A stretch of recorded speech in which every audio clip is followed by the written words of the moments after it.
Mamma, Google sa come sarà il mondo tra 100 anni? Sai, temo che nemmeno Google possa rispondere a questa domanda. Sta a noi farlo. Anche se la crisi climatica è un problema globale, le soluzioni migliori si rivelano spesso essere locali. E poiché un sempre maggior numero di noi si trasferisce in città, è qui che va fatto il lavoro maggiore. Circa il 75% degli europei vive nelle città. Ed è qui che si genera la maggior parte delle nostre emissioni di CO2 e dei nostri consumi energetici. E la quota più importante di questi consumi è per il riscaldamento ed il raffrescamento. Ciò implica che trovare modi per fornire riscaldamento e raffrescamento sostenibili e convenienti nelle nostre città è molto più che una cosa bella da fare. È un dovere. La buona notizia è che le reti di teleriscaldamento e teleraffrescamento possono aiutarci. Esse utilizzano acqua, calda o fredda, da una fonte centrale per mantenere confortevoli le nostre case. Si trovano intorno a noi da più di un secolo, ma le reti di teleriscaldamento dei nostri nonni non sono sufficienti a far fronte alle sfide climatiche ed energetiche del XXI secolo. Le nostre città hanno bisogno di qualcosa di più nuovo, migliore, e tutto ciò sta arrivando. L'energia di cui abbiamo bisogno per riscaldare e raffrescare le nostre città è solitamente molto più vicina a casa di quanto potremmo immaginare. Le reti moderne danno vita a questo concetto. Possiamo recuperare caldo o freddo da una vasta scelta di fonti, incluso il sole, la terra, il mare, processi industriali, data centers ed anche le nostre stazioni della metro e i sistemi fognari. Le reti moderne, inoltre, lavorano integrandosi con la rete elettrica, fornendo uno stoccaggio economico e una nuova strada per il mercato di energia elettrica da rinnovabili e gas. Sfruttando la potenza dei dati e l'intelligenza artificiale, le nuove generazioni di reti di teleriscaldamento sono più flessibili ed efficienti, fornendo ai clienti un'esperienza di prima classe e contribuendo alla nascita di sistemi energetici più verdi, più intelligenti e più economici. Le decisioni che prendiamo oggi determineranno il tipo di mondo in cui vivremo domani. È per questo che il settore del teleriscaldamento e teleraffrescamento in Europa si sta impegnando a fondo nella decarbonizzazione delle nostre reti entro il 2050. Lo dobbiamo alla nostra comunità, ai nostri clienti e ai nostri bambini. Le reti calde non salveranno da sole il mondo, ma possono aiutare. Un giorno, un edificio, una città alla volta. Siamo tutti connessi. È il momento di iniziare ad agire così.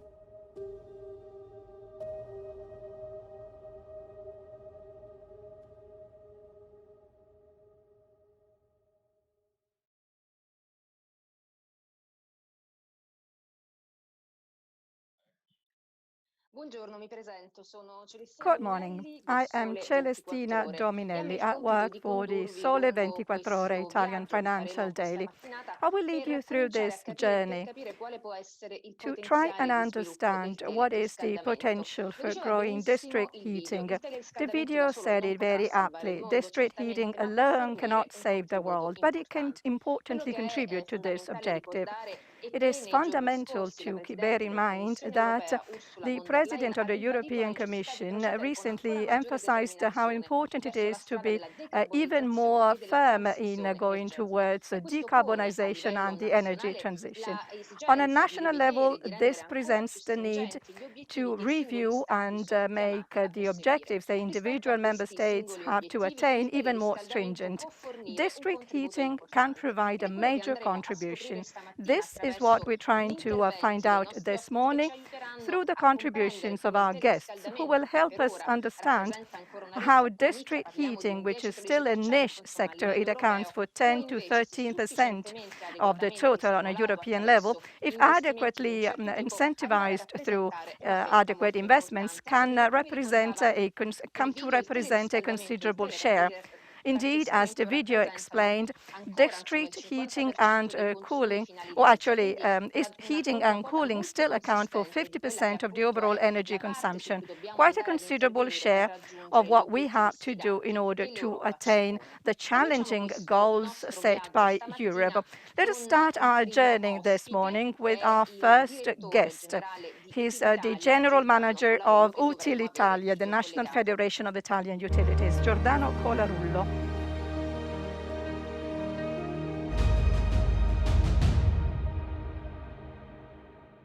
Giornata che speriamo insomma possa fornire interessanti It is our hope that this morning's session can provide interesting food for thought to those who are listening to us. I would like to say a couple of things before we start. We will have two surveys just to try and understand what is the perception of district heating. And above all, there will be a live chat so that listeners will have an opportunity to ask questions or follow-up questions.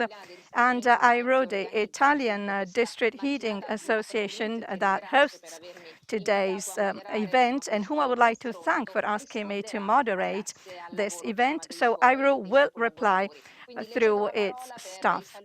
So I'd like to give you the floor for a few introductory remarks. Very well, good morning. First of all, I'd like to thank AIRO and President Spadoni in particular for organizing this event. I would also like to thank the Politecnici of Milan and Turin for the valuable study they carried out. I would also like to thank all the speakers who are going to take the floor later on. Util Italia represents local public entities in the areas of energy, water, and waste.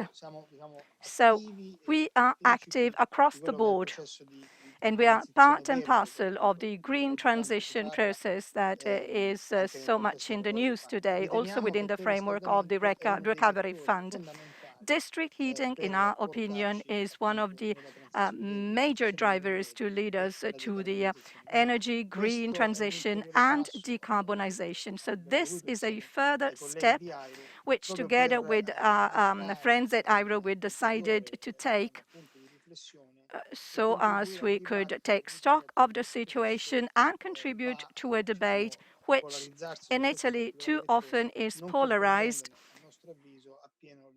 without people truly understanding the full potential of this specific segment. And this is what we're going to talk about today. We believe district heating and cooling to be essential, but we believe that the necessary conditions need to be provided. This is a segment which has been rather mistreated by legislators recently, if you allow me the expression, compared with other energy sources, which still do provide a contribution to decarbonization.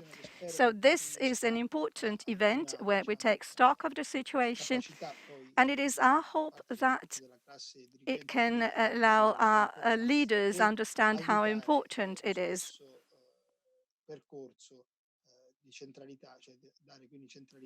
It is indeed important to include district heating amongst the main drivers of the process towards decarbonization. With this, I'd like to wish you fruitful proceedings. Thank you, Mr. Colarullo. You said it very well. District heating is still a sector that hasn't yet shown its full potential. The government and Environment Minister Sergio Costa have said that it is important to focus on this technology if we want to attain the challenging goals set by Europe and which have been set out in the Energy Integrated National Plan. And district heating can contribute to us pursuing the energy transition. Let us start the day with AIRO President Lorenzo Spadoni. Lorenzo Spadoni will have the task of introducing and explaining what is the potential of district heating. As we said, it is important to tap this potential if we want to pursue and attain the targets set by Europe. Good morning, Lorenzo Spadoni, and welcome. Good morning. Well, I'm going to give you the floor, and I will ask you to start a review of the situation. We have launched an introductory video, and in the video, we mentioned the fact that technology must be boosted. And our task today is to really understand what the potential for development at national level are. We would like to fully understand what the potential contribution of district heating. So I'll leave you the floor, and I will ask you to give us some guidelines and ideas. Thank you. Well, first of all, let me thank all of you for following our streaming. We've seen many people, hundreds of people are logged on right now.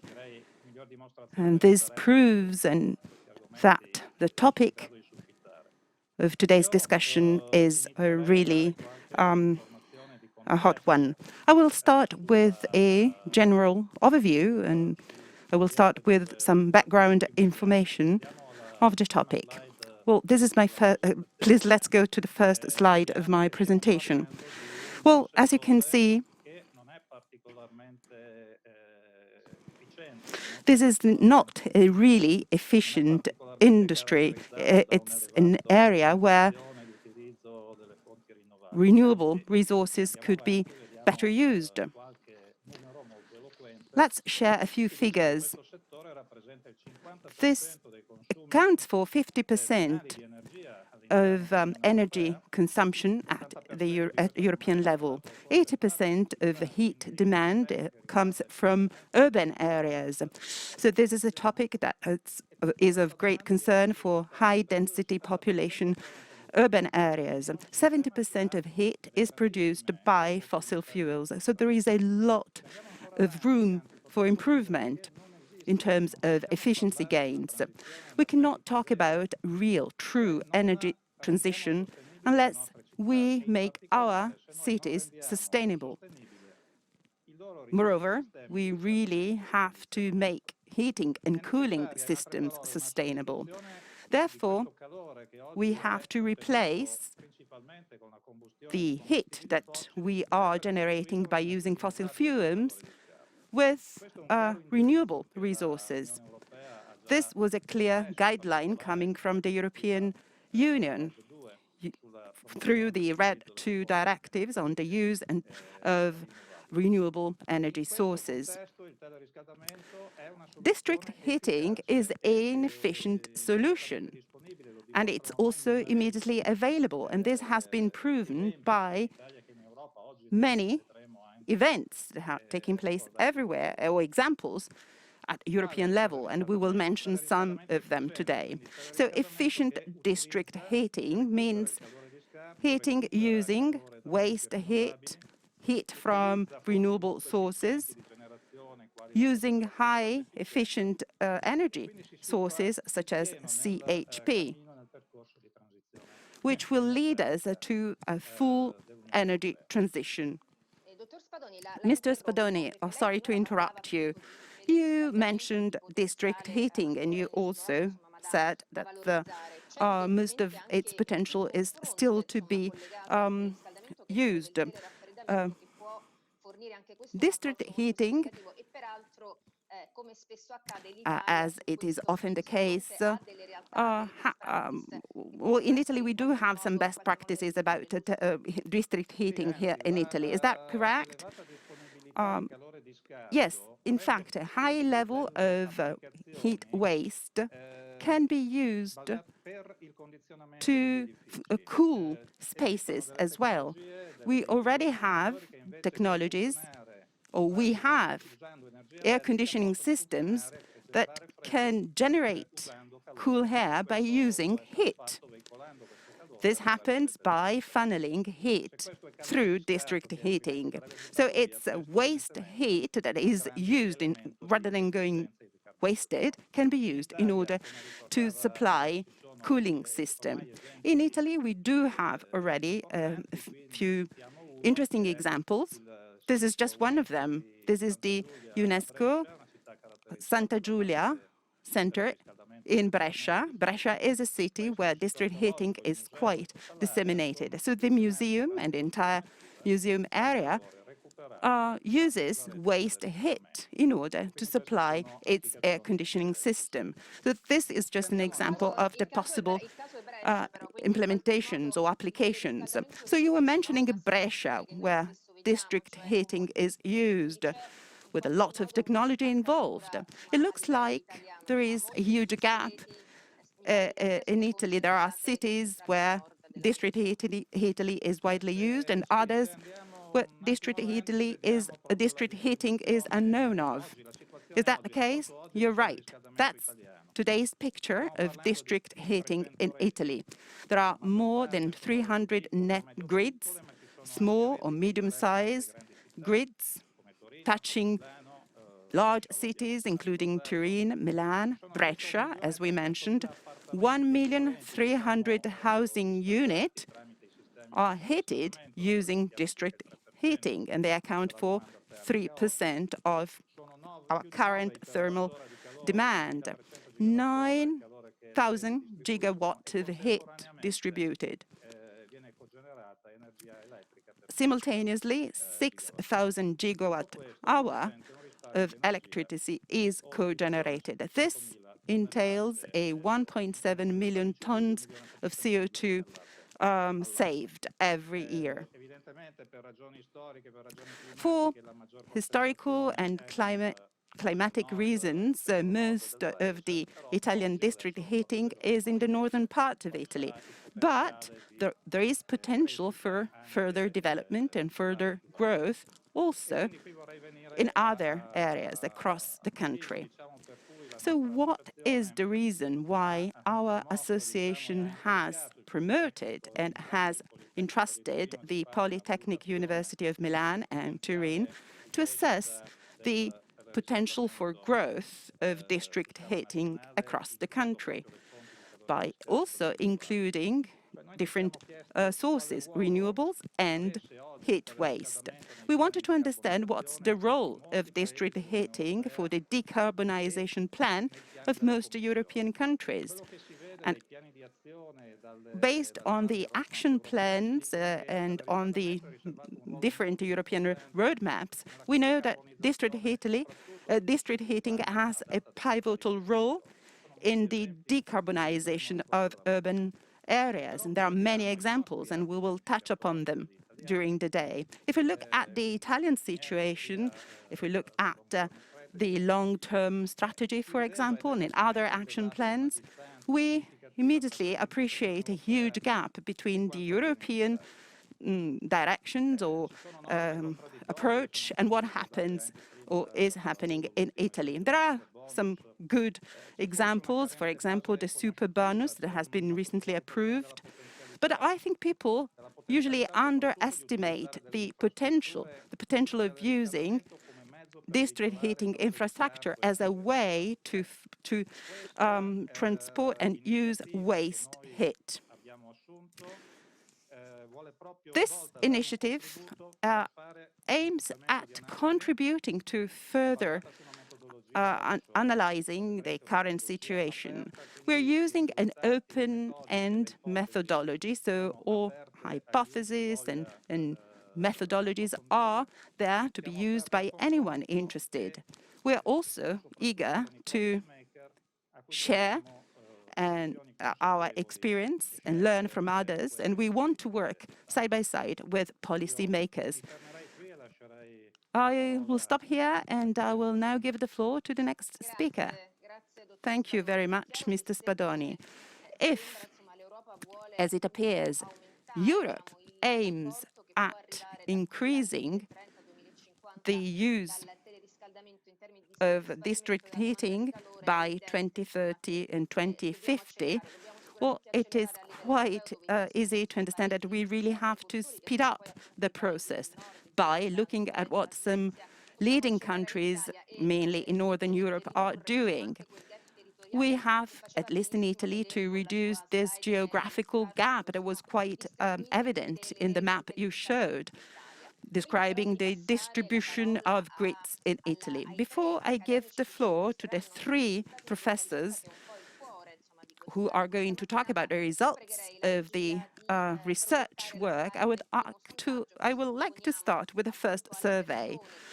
And I'm asking our followers to answer to this poll. We know that district heating is a topic where individuals and associations are very interested in. So let's start with the first poll, and I'm going to read the question. that I'm kindly asking you to answer. In order to answer, you can use the icon at the bottom right of your screen to select your answer. Efficient district heating using waste heat and renewable sources in an efficient way, is it a good solution? First, to fight against climate changes, to reduce polluting emissions in urban areas. And finally, it is not an efficient solution. We will see the results of the first poll later on during the morning. But now, let's now start with our presentation on the results of the research study which was conducted by the Politecnici University of Turin and Milan. Our guests are Alice Denare, PhD from the Energy Department, Politecnico di Milano, Fabrizio Fattori from the same department at Politecnico di Milano, and Vittorio Verda, Professor of Technical Physics at the Polytechnic of Turin. So today we will try and understand what Italy hasn't done so far and what Italy could do in order to really use district heating in a more efficient way in order to reach the decarbonization goals that have been set by the European strategy and by the national plans. And the only way to really understand what the potential for development of district heating is to listen to our guests, Denare, Fattori, and Verda. So I will start with Professor Denare. Please, the floor is yours. Thank you, and good morning. Today, we are here to present, first of all, the analysis and the findings of this study. The purpose of this study was assessing the potential for efficient district heating in Italy, and district heating based on waste heat and renewables. In particular, we wanted to emphasize the role of this technology as a driver for increasing the efficiency in cities, in terms also of the use of renewables on a large scale.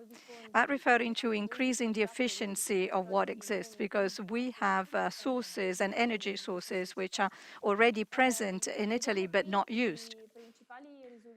So here you find a summary of the main findings of this study. We have a demand of about 329 terawatt-hour for the residential and services sector. This is the estimate of the overall demand. First of all, we identified what was the share of this overall demand, which could technically be covered by district heating. That is to say, demand coming from buildings that could be directly connected to district heating networks. And we got to 114 terawatt-hours. Now, out of these potential 114 terawatt-hours,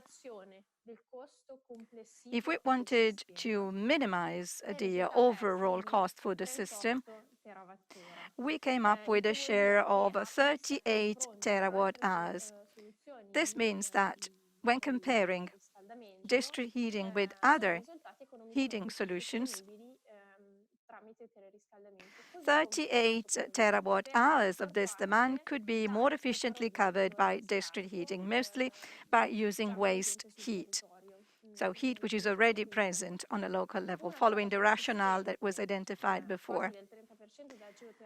About 30% from geothermal sources, which shows the great potential for using geothermal energy, which is mostly untapped in Italy, and then solar thermal, as well as heat recovered from combined heat and power processes. This finding becomes even more interesting if you compare this to the actual coverage of district heating, the current one, which is 9 terawatt-hours. So we do have an upside here. And not less important, this would allow us to achieve a considerable reduction in CO2 emissions.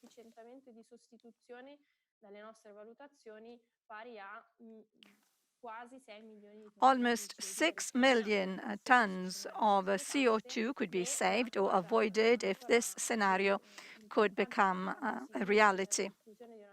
And in particular, talking about a technology used in densely populated areas, we would see lower concentration of pollutants in cities. Indeed, district heating does pose several advantages, as Alice Denarier rightly said. First of all, we would see a considerable decline in the emission of pollutants, which should lead us to preferring this type of technology. What are the advantages, Professor Verda? Have you assessed the advantages also in terms of reduced emissions when implementing this type of technology? Good morning.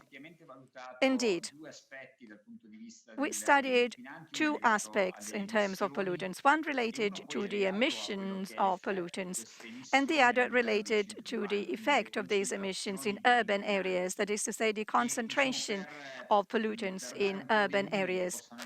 Let me give you a few figures for you to understand this better. We've tried and translate this in terms of car equivalent impact. So the introduction of district heating would have the same effect as eliminating a certain number of cars from our roads and streets. The assessment was made considering 5 types of pollutants: nitrogen oxides, carbon oxide, sulfur oxides, volatile organic compounds, VOCs, and particulate matter. And it is on the latter, on the last one, that I would like to draw your attention. Particulate matter, PM, is very well known by the general public. This is the pollutant that often forces you not to use your cars during weekends or on specific winter days. Well, if the potential for district heating was fully tapped, as mentioned before, or to the extent mentioned before, particulate matter would decline considerably. And this would correspond to structurally eliminating, so this would be an advantage for life. So the permanent elimination of a number of cars ranging between 1 and 4 million, according to the scenario considered. So either a scenario related to the minimum cost involved, as mentioned before, or a scenario that includes using the full potential for district heating. And then you also see the impact in terms of average yearly concentration in urban areas.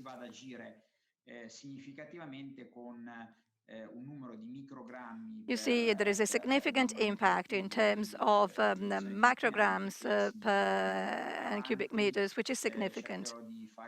And then later on, I'll try and give you a few practical examples for you to better understand what this all means. Well, the comparison with cars is quite fitting. Living in Rome, those who live in Rome know this perfectly well. Having to give up using your car because of decisions by the local administration is something quite topical. So you chose the best possible comparison for us to understand the extent of the advantages involved in disseminating district heating further. Your study is very much detailed, Ms. Denarier. So you mapped demand and supply to try and identify what potential for growth might be there. Yes. I'll try and explain in simple terms the individual stages of this highly detailed and very comprehensive research. In order to identify the potential for growing district heating in Italy, we first of all estimated in a very granular way, first of all, the energy demand for heat, both in residential or in the household and services sector. And in parallel, also the supply or the availability of recovered and renewable heat, as well as the current energy mix and technology which are there for to meet this demand. Spatial considerations here are very important because district heating is a technology with a local connotation, given that it is a sort of a hydraulic type of system, differently from what would be the case when considering and assessing the electricity grid. Finally, we compared demand and supply in order to identify those areas where demand overlaps with supply and areas are identified where there is a potential synergy between the two, with a view to grow in district heating there.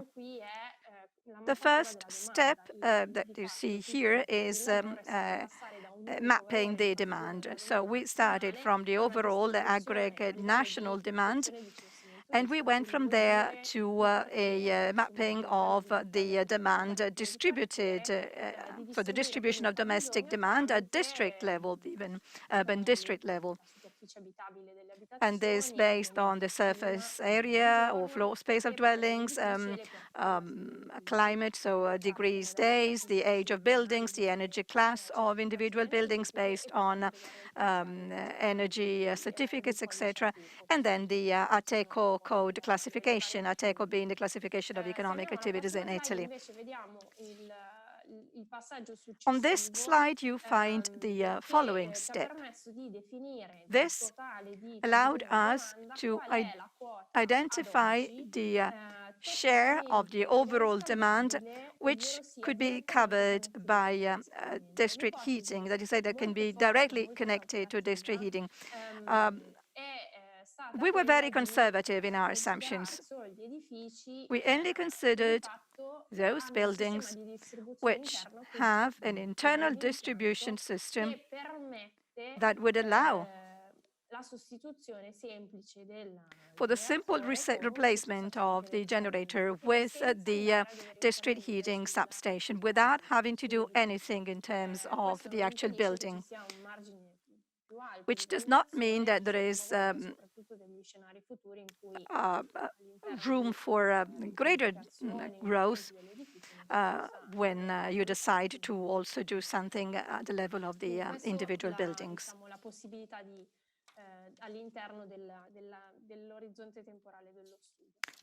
So much for the matching of demand and supply in the time frame considered by the study. At the same time, we mapped the available sources in Italy. Well, first of all, recovered heat sources, for example, from processes producing heat as a waste product. We mapped all the productive industrial sites, the existing thermoelectric power plants, water treatment stations, and waste-to-energy plants, producing energy by incinerating waste. So by assessing the initial emissions, we calculated the share of heat produced, the share of waste heat, and the heat that could be used further on, based on whether heat could be directly used for a network or whether heat needed some action on temperature. So we calculated costs, consumption levels, etc. To the right-hand side, you see the result in terms of geographical distribution based on all the processes which we analyzed. So again, a very detailed view. On this slide, we see the overall situation, the comparison between demand and supply. So as I mentioned, we have 114 terawatt hours that can be covered by district heating. And out of this, 121 terawatt hours of heat is already available and it can be recovered by using district heating networks. The lion's share is represented by high temperature industrial recovery, and then this is followed by all the other sources we mentioned. To this, when assessing the overall potential of resources that could be used, the renewable share, starting from an assessment of the availability of renewables in Italy. You see a map of the availability of biomass and geothermal energy, both in terms of high temperature and what is known as surface geothermal energy. For all these stages in our assessment of demand, that is something I forgot to mention in the beginning, we were supported by the University of Amsterdam. That was the lead researcher in this general study. Professor Fattori, Professor Denarier mentioned how you succeeded in mapping demand and supply. And of course, demand and supply should overlap. And what did you do in this sense? And what kind of methodology did you use? Your study is highly detailed, so I'm really interested in understanding what you actually did in terms of making possible demand and supply meet. Well, let's move on to slide number 9. We compared the cost of individual solutions and the cost of district heating solutions. Individual solutions is described in the blue bar on the left side of the slide, and in green you see district heating-based solutions. In both situations, they have investment costs, operating costs, and also external costs, including environmental costs. As far as individual plants are concerned, these costs refer mainly to heat generation. As far as district heating is concerned, you also have transport and distribution of heat. In both cases, the cost is lower if more heat is distributed per each meter of the grid. As far as transport and distribution are concerned, there is an obstacle, a problem, a hindrance in our methodology. We have to identify the cost of the grids, but the grids are not there yet. So we are talking about a potential grid. So we do not have the full picture of the current situation. So as I was saying, unfortunately, we do not have a full picture of the grids, and therefore we don't know how long and how wide they are.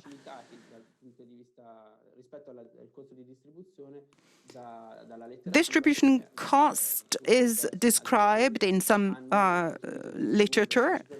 Curves have been developed that help us understand the cost of distribution based on a number of parameters. Unfortunately, again, let me repeat it, we do not know what the actual grids are. We don't know where the district heating stations will be built. In this slide, you see the 3 steps we used to study the potential grids. Well, first of all, aggregation. We started with 400,000 census stations. Each one has its own geographical position. And by using a clustering methodology, we aggregate areas that are nearby and therefore share the same demand features. This allows us to understand what are the areas where a potential distribution network could be developed. Once we have done this, for each clustering, you connect all clusters with the relevant sources and with a virtual national grid. By using this second step. The final step is the routing. We connect all the different points by using road links, and this gives you the correct picture. And this also allows us to avoid mountains or lakes. Next slide. After having followed the first three steps, we can now start assessing costs and compare individual solutions with district heating-based solutions. We've used an optimizing system, which has a broad view of the total system and assessed the individual cost. So we're not using neither the utility nor the final user's point of view. The optimization system can decide whether to use individual solutions or whether to invest in district heating, i.e. in a distribution network, also in local sources, either renewable sources or not renewable, or to invest in a distribution network, taking heat from one point to another one. Next slide. This is a recap of all the steps. Unfortunately, I'm not able to see the animation of this slide. Maybe you can. I'm not sure. Maybe Celestina can. No, I'm sorry, I do not see the animation, but I'm sure you'll be able to describe the process, even if we're not able to use the animation. So please continue, and I hope people in the background will solve the glitch. So here you see the different steps. First of all, identification of demand, clustering, identification of sources, and the connection of all sources, and finally, the optimization, selecting the right routes or the optimal routes for the distribution.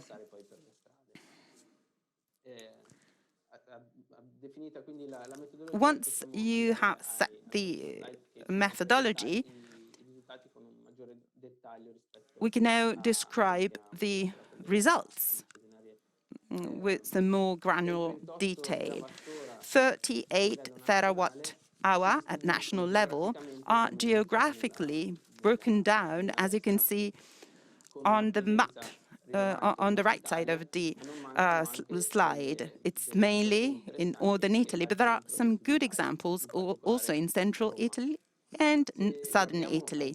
Rome is a very good example. Top left, this is the municipal clustering. It's very interesting to notice that 40% of distributed energy, at least based on our results, and these are the two green bars, so 40% account for 4,000 small municipalities with small amounts of energy. Then you have the red bars, 20%. This accounts for 200 municipalities, slightly less than 200 municipalities. So medium-high level of energy. And finally, the last two blue bars account for 40%. This is accounted for by 30 municipalities. So this means there are 30 municipalities accounting for 40% of the total distributed heat. The first three municipalities are Rome, Turin, and Milan. They account for 25% of the total distributed heat. If we break down these results on this next slide, depending on the heat source, well, first of all, we have industrial recovered heat or geothermal treatment generation. This is particularly true for northern Italy, but you have some good examples also in central and southern Italy, particularly southern Lazio and Apulia, in Apulia, where we have up to 100% of coverage, so 100% of the distributed heat. The second source at national level is geothermal heat. And you see the map on the right side. This is quite common in areas where there is a very high potential for geothermal heat, southern Lazio and Tuscany. Here you have other sources which are less relevant in absolute term. Well, first of all, CHP, cogeneration, and solar thermal energy. Let's start from CHP, which is particularly present in the Alpine areas, but also southern Italy, including Sicily. Solar thermal heat covers the areas that were absent in the previous slides. It's worth mentioning Liguria, where the percentage is even higher than 20%, actually above 40%. Professor Verda, at the beginning you were mentioning emissions and pollutants, which is a very topical issue, and some decisions have been taken also by our government. Probably the government has not fully appreciated the possible benefit of district heating in terms of the reduction of pollutants. What can you tell us? Indeed, as I was mentioning at the beginning of our presentation, I mentioned the assessment we did by looking at the levels of emissions and by comparing those emissions to the emissions from traditional systems, i.e. buildings which would not use district heating. This analysis was a two-step approach. First of all, we used data coming from the Politecnici of Milan. We analyzed the emissions that we have in urban areas. And we then assessed the emissions that we would have by using plants for district heating.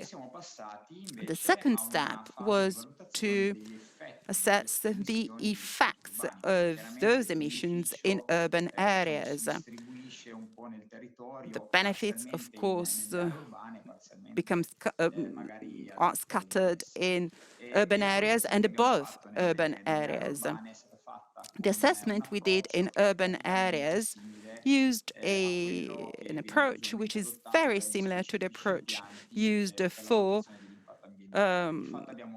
the assessment of environmental impact by plants. To be more specific, we considered total emissions. We also considered the environmental conditions in urban areas. One of the most important variables, for example, is wind flows. And we finally considered the urban density. You might have small urban areas or urban areas with more buildings and closer one to the other. In our analysis, we also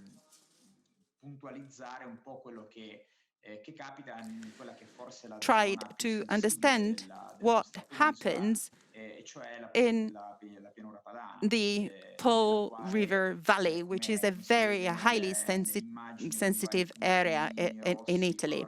You see the red dots on the map describing the Po River Valley, where we have a number of switchboards or stations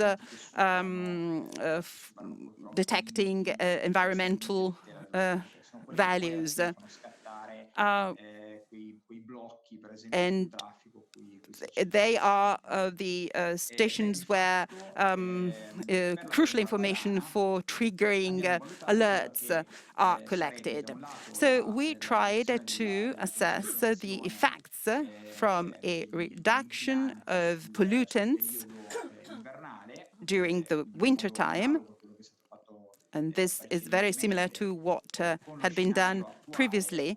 And and we compared it with the current scenario and with the possible scenario we would achieve if a district heating system was more developed. We also assessed the impact on the cutoff points.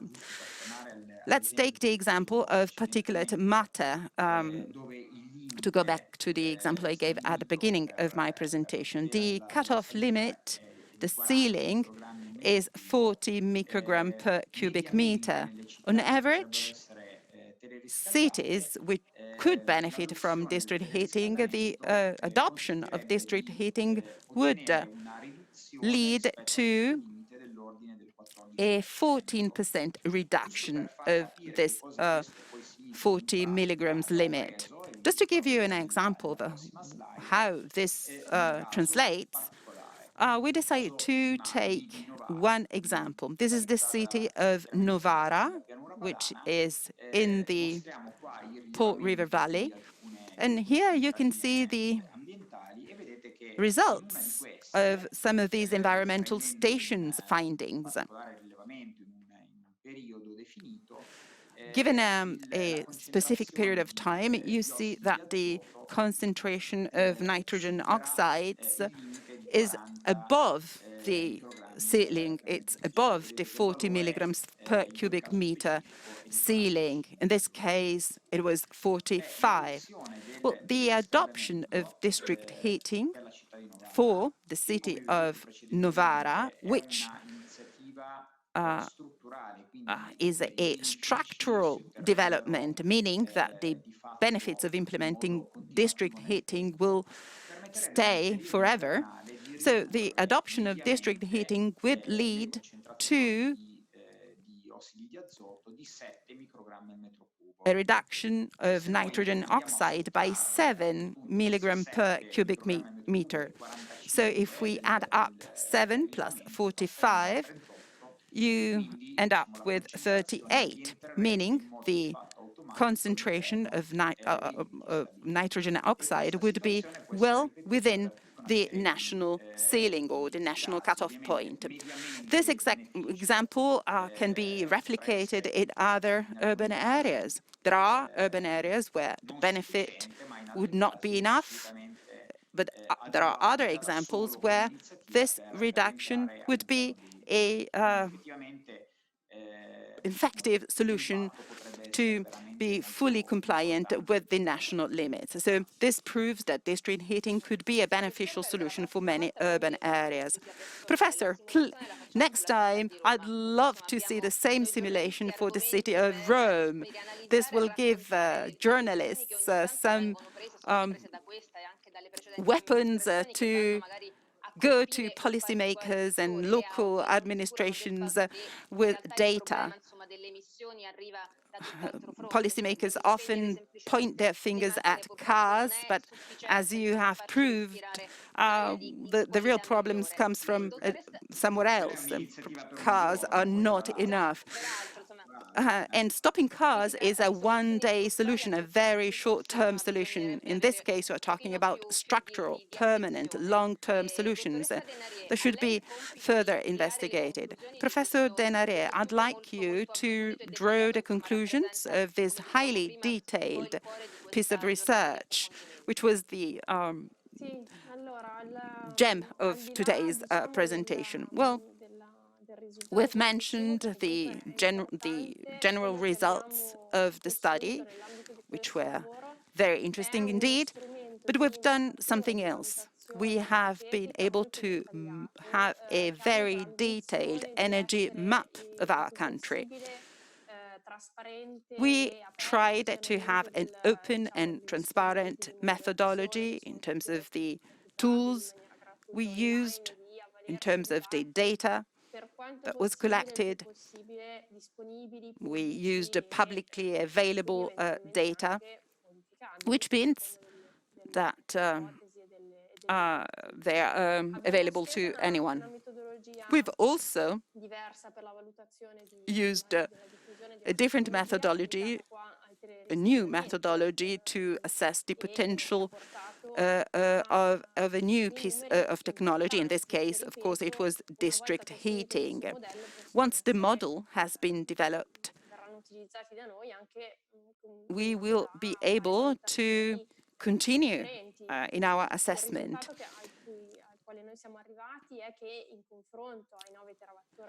Compared to the current 9 terawatt hour, and if we look at the total cost of the system, well, district heating gives us a 38 terawatt hour coverage.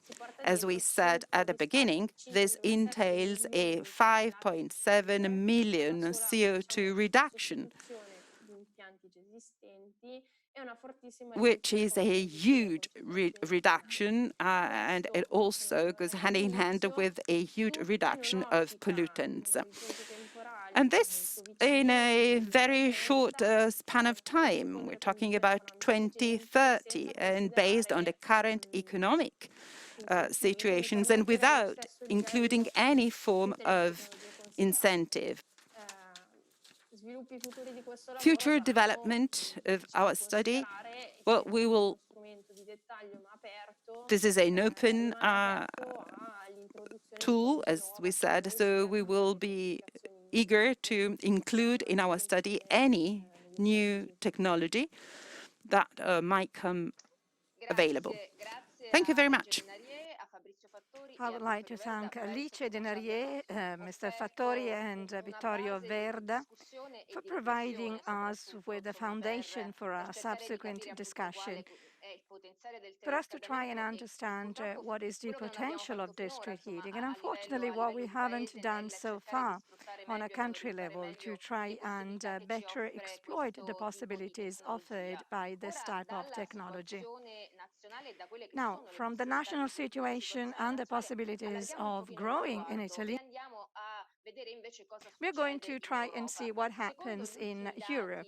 According to recent data by Euroheat and Power, the European District Heating Association, later on we will hear from the person in charge of the Innovation Directorate, Mr. Provaggi. Currently, district heating in Europe serves 60 million citizens, and 140 million people live in a city where the district heating network is present. Sizable numbers. And Europe, too, can do more. Euroheat and Power says that in the presence of adequate investment and on current urbanization trends, we could get by 2050 having met over 50% of the heat demand through district heating. Again, a huge potential on a European level too. Before giving the floor to Matteo Pozzi, who's Optate's general manager, I would like to present the second question for today's survey. So the second question we are asking our listeners today, and you always answer the same way, the button at the right-hand side, the light, and choose your answer. So in your opinion, what would be the impact on district heating bills if large amounts of waste heat and renewables are included in the district heating mix? You have three possibilities: reduced costs, no change, and increased costs. So please answer this question, and then we will see the results. And we will try and say something about the results during the two roundtables with which we will conclude this event. Our next speaker is Matteo Pozzi, Optate's General Manager. Mr. Pozzi, I've done my homework getting ready to moderate this event. And I see that Optate is a very interesting company. It is a spin-off of the University of Bologna, was established in 2007. Looking at the presentation of your company, of which you are a general manager, I hear that you are an enabler of innovation for companies. So everything a businessman would want. Businessmen want innovation today, but, and this is one of the elements of your company. They want people able to optimize their decision-making process, making that more efficient. So you would be the ideal allies for any modern company. Joking aside, with Hugh, we actually look at Europe now, and you will walk us through a European project, Upgrade DH. It will try and help us understand what Europe is doing. You will tell us about the situation in Europe, and you will identify possible best practices that could be replicated in Italy as well. If we really want to accelerate the spread of district heating in Italy, we would be advised to look at best practices elsewhere in Europe. Well, good morning. Good morning. Thank you for your almost embarrassing introduction. Of course, we can provide considerable help in digitalization processes, but of course, this is a challenging task. I'd like to thank Airo and the representatives of the two Polytechnic universities for their very apt introduction. We use the description of a European project as an excuse or a pretext to tell you something about the situation in Europe. I would like to start off with a few general elements that were already mentioned before. But they are the starting point for those who work in this area. When we talk about decarbonization, we focus on electricity and transport. But in point of fact, the elephant in the room is heating and cooling. They account for 50% of the overall demand of energy in Europe, and only 13% of this comes from explicitly renewable sources, which shows that we're talking about the possibly the most important element in order to have effective results going forward. This slide shows Italy's ranking, so to speak, compared with other countries. So this is Europe with 28 members, and only a few of these members are represented here. But looking at absolute numbers of heat used in district heating, you see the situation of the several countries. In Germany, you see a very high level. And then, of course, in the top places, you find Northern European countries. Italy currently is in a sort of a follower group, a second-level group. We're not faring too badly, though.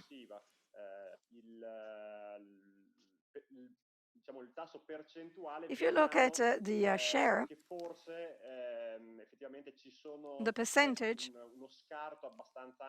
you see that there is a big gap that needs bridging compared with countries that are more advanced when it comes to the dissemination of this technology. This chart does not show France, but France is only slightly ahead of us, 5%. Programs and policies for growing this industry are working in France to try and increase by almost five-fold the rate accounted for by district heating. So the findings that were shown by our colleagues from the Polytechnic universities in Italy are very much in line with this. Now, the picture becomes a little bit more depressing when you realize that, leaving aside countries such as Iceland, which is sitting on a huge amount of geothermal power, and almost by definition, it can cover the entire population with district heating, thanks to geothermal energy. But anyway, throughout Europe, we see the renewable share in district heating increasing. Italy is one of the few cases where this is not happening. which proves that we need to do something. But fortunately enough, we see the way forward. This is the classical evolution of district heating, starting from the early plants in the late 1800s in New York, down to the best available technologies today, showing or depicting a highly sophisticated scenario. So district heating normally means taking heat from A to B, a big power plant to distributed units. Well, today the elements contributing to generating and recovering heat are quite diverse, quite green. Efficiency is increasing, operation temperatures are going down, which allows, on the one hand, low temperature heat to be used in networks, and also this also allows for reducing losses, thus increasing efficiency.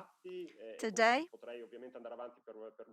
and I could go on for hours on this, but anyway, I will just say a few things on this. I believe, however, it is important for me to say that the hallmark of district heating today is the fact that district heating has become a very important player in the overall energy market, in the area of sector coupling. The clearest example is given by Denmark, where district heating is very much widespread.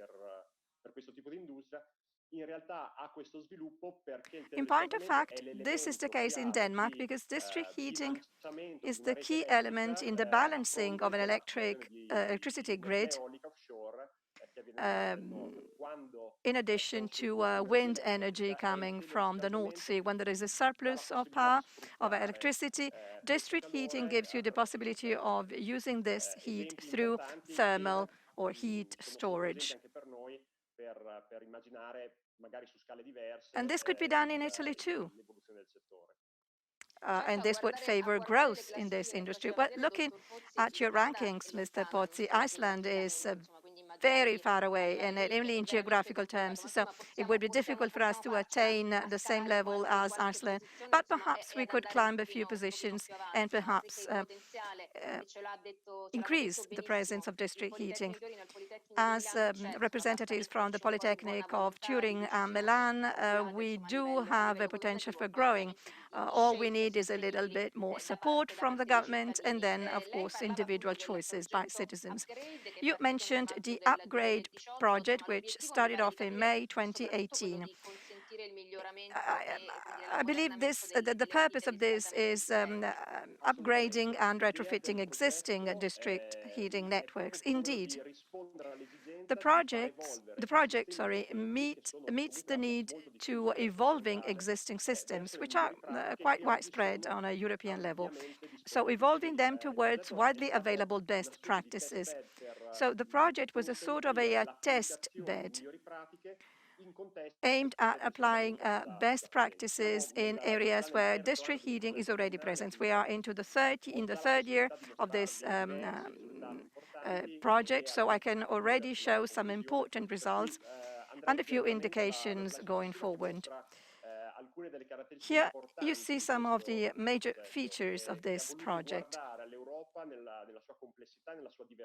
It addressed Europe in its diversity and complexity, ranging from Eastern to Western European countries with diverse regulatory backgrounds and history, from north to south, from Northern Europe, Denmark, down to Mediterranean and countries in the Balkans. And you see different players, engineering companies or professional entities such as Optit, and then Solitis and WIP, for example.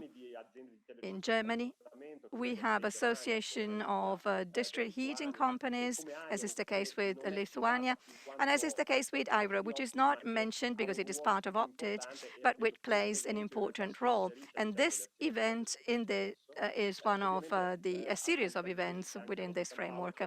And we also have Euroheat and Power, which is the company promoting the interests of district heating on a European level, as well as research institutions such as the Zagreb University, as well as a series of utilities which are absolutely central in the demo case part. Because, and with this I'd like to take you to the following slide, we wanted to follow a very pragmatic approach, looking at the entire value chain of district heating, looking at the typical process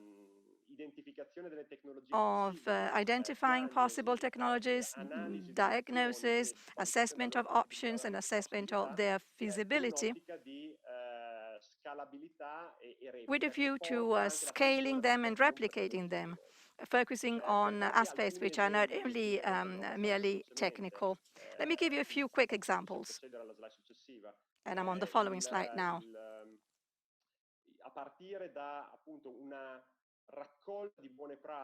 We collected good practices.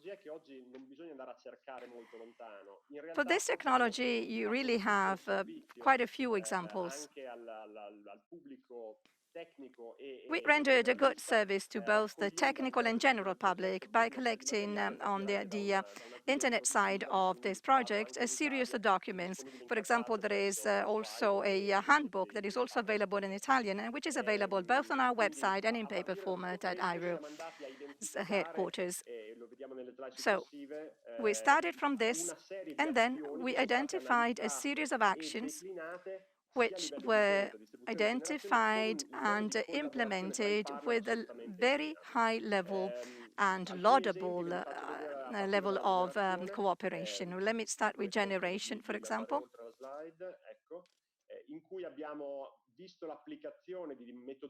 We saw the application of optimization and advanced analytics solutions. We were directly involved, both for dispatching purposes in Italy and also in Tuzla in Bosnia-Herzegovina. And then the integration of infrastructure and technologies, increasing flexibility within the framework of sector coupling, disintermediating and heat generation and usage through sector coupling, and using also the potential of heat pumps, which are becoming increasingly important on a wide scale today. Then the integration of renewables, with examples with biomass plants in the Netherlands and Poland, and solar thermal integration in Bosnia-Herzegovina and in Lithuania. As for distribution, mention was made before of the possibility of using lower temperatures, which lead to the possibility of using pre-insulated pipes. A study was carried out in Denmark to this effect. And both operational and design-related aspects for network development and refurbishment. And we used thermis, and then an application we developed for optimizing and developing district heating networks with quite considerable thermal hydraulic planning. And we did so looking at the different scenarios of hydraulic configuration simulations that would allow us to go to lower temperatures, as well as projects to both refurbish and expand networks, for example, in Eastern Europe. And then very useful examples of applying digitalization to improve efficiency for consumption, because in the end, the end user is the real user of heat. We successfully experimented passing from the transition from surface-based to consumption-based billing. This is not perhaps too fitting for Italy, but certainly very important. Then best practices for calibrating substation design, and without using very advanced demand-side management approaches, we still studied several possibilities in Mantua and Germany. And then infrastructure, Internet of Things is something that is very much talked about. The introduction of sensors, the installation of thermostatic valves, or installation of sensoring devices in Ferrara to improve the actual operation of the network. Very many highly practical cases that can be easily and directly implemented, leading to quite significant changes in the performance of networks. Well, given that you mentioned several cases and given that you mentioned different technologies, you know that we reporters tend to be very pragmatic. So once we apply these improvement measures, what benefits are we to expect? Well, project methodology focused, and with this I can take you back to the presentation because the following slide actually helps me explain and corroborate my answer.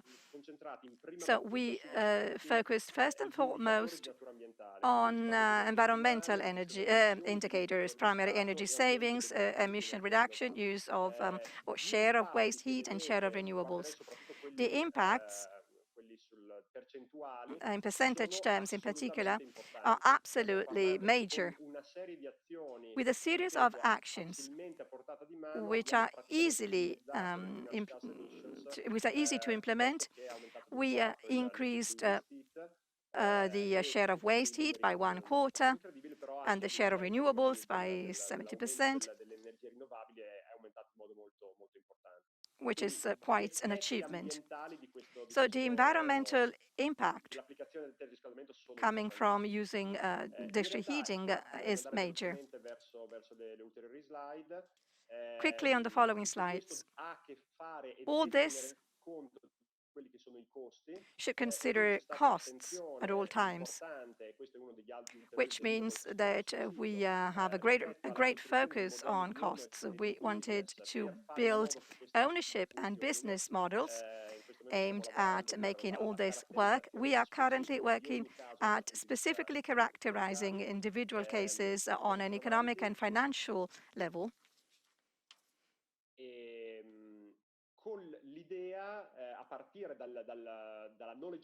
So, starting from the knowledge base that we built with this project, it was our intention to make available to a wide audience all these things. And we wanted to also implement what we've learned to replication cases, for example, Verona in Italy, which ranks 5th in the ranking of potential sites in the assessment carried out by the Polytechnic universities. Mr. Pozzi, in terms of implementation, did all this lead you to drafting a document? So what are the next steps? Well, the next steps, and with this I'd like to go back to the presentation, are the following.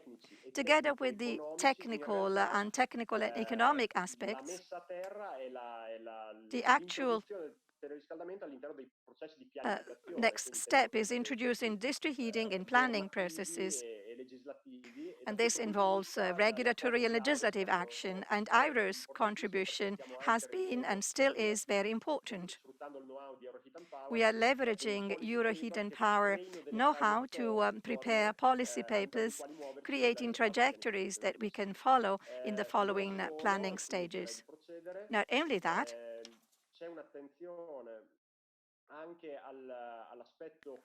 we're also focusing on communication. District heating seems to be something, is sometimes perceived as something old-fashioned. In fact, it is not. It is quite a modern type of technology. So we are localizing for the Italian audience material available at an international level, for example, videos which are being translated, so that district heating is perceived as it is, a state-of-the-art technology, which leads me to concluding my presentation by specifying that we should not that it doesn't take much to imagine how to improve existing networks and how to build new networks within the framework of a more general transition towards different energy generation approaches. with the possibility of obtaining effective results whilst at the same time reducing costs. I know that Alessandro Provaggi from Euroheat and Power will have a further opportunity to show ambitious projects which are being carried out in Europe right now. The final appeal I would like to launch now is the following. It is my hope that this event, which was partly funded and sponsored by the European project, it is my hope that it can become a turning point thanks to the cooperation of a very vital community and thanks to the sizable know-how that we represent. The limitations to the dissemination of district heating actually exist despite the fact that there is a highly competent community that is developing very interesting projects.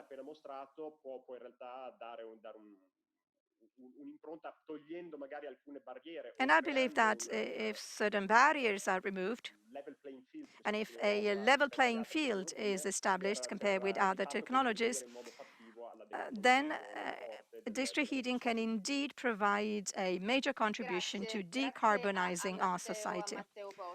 Thank you. Thank you, Matteo Pozzi. So the picture is becoming more and more comprehensive, so there will be interesting food for thought for the panel discussions that we're about to have. But before we give the floor to the following speakers of this event, I'd like to show you the results of our survey, of our poll. Can't see the slide very well, but anyway.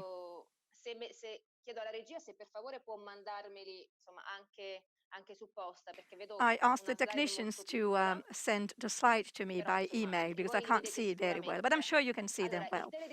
Anyway, efficient district heating using mostly waste heat and renewables is an effective solution in your opinion? Well, apparently there is a large percentage of our listeners who answered affirmatively, considering this technology as a choice that is worth considering. Let's now go to the second question asked in the poll.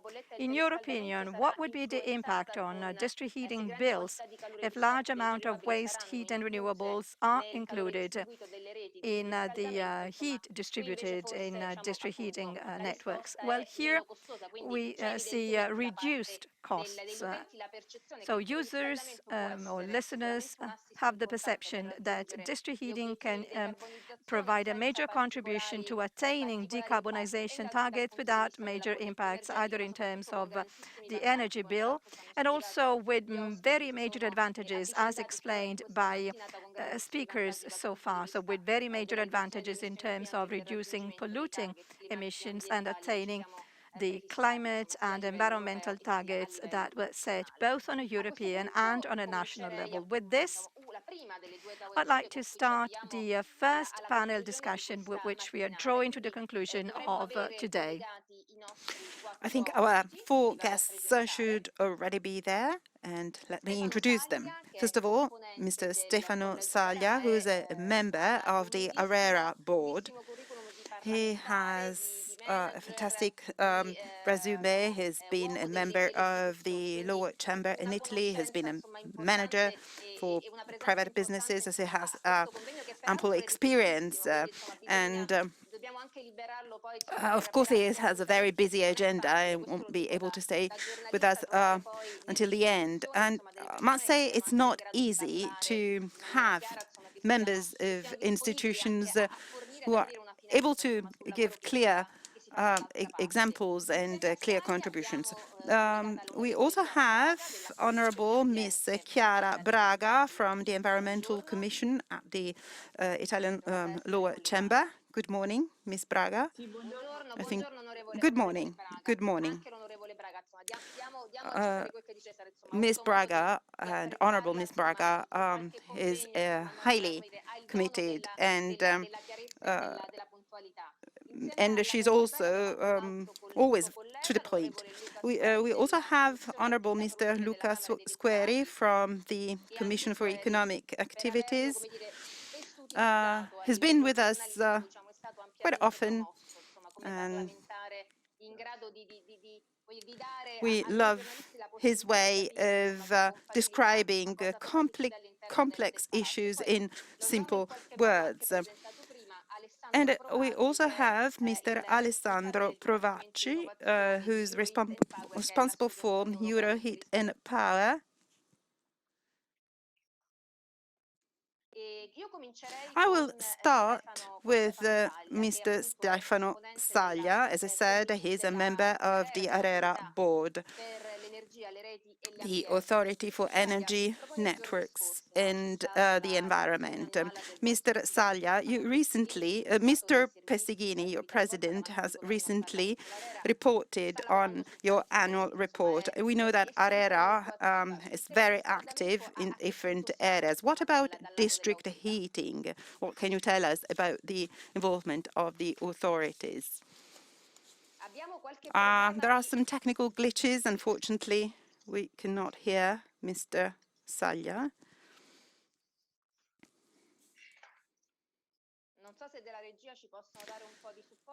Oh, we need some help to get Mr. Saglia's. The sound engineers are sorting this out. In the meantime, let's move on to Miss Braga. So we were talking about the benefits we can achieve with district heating. The energy model is moving towards a more sustainable approach, and there are different steps that can be taken. Some steps have already been implemented, but what else can we do? What can you tell us?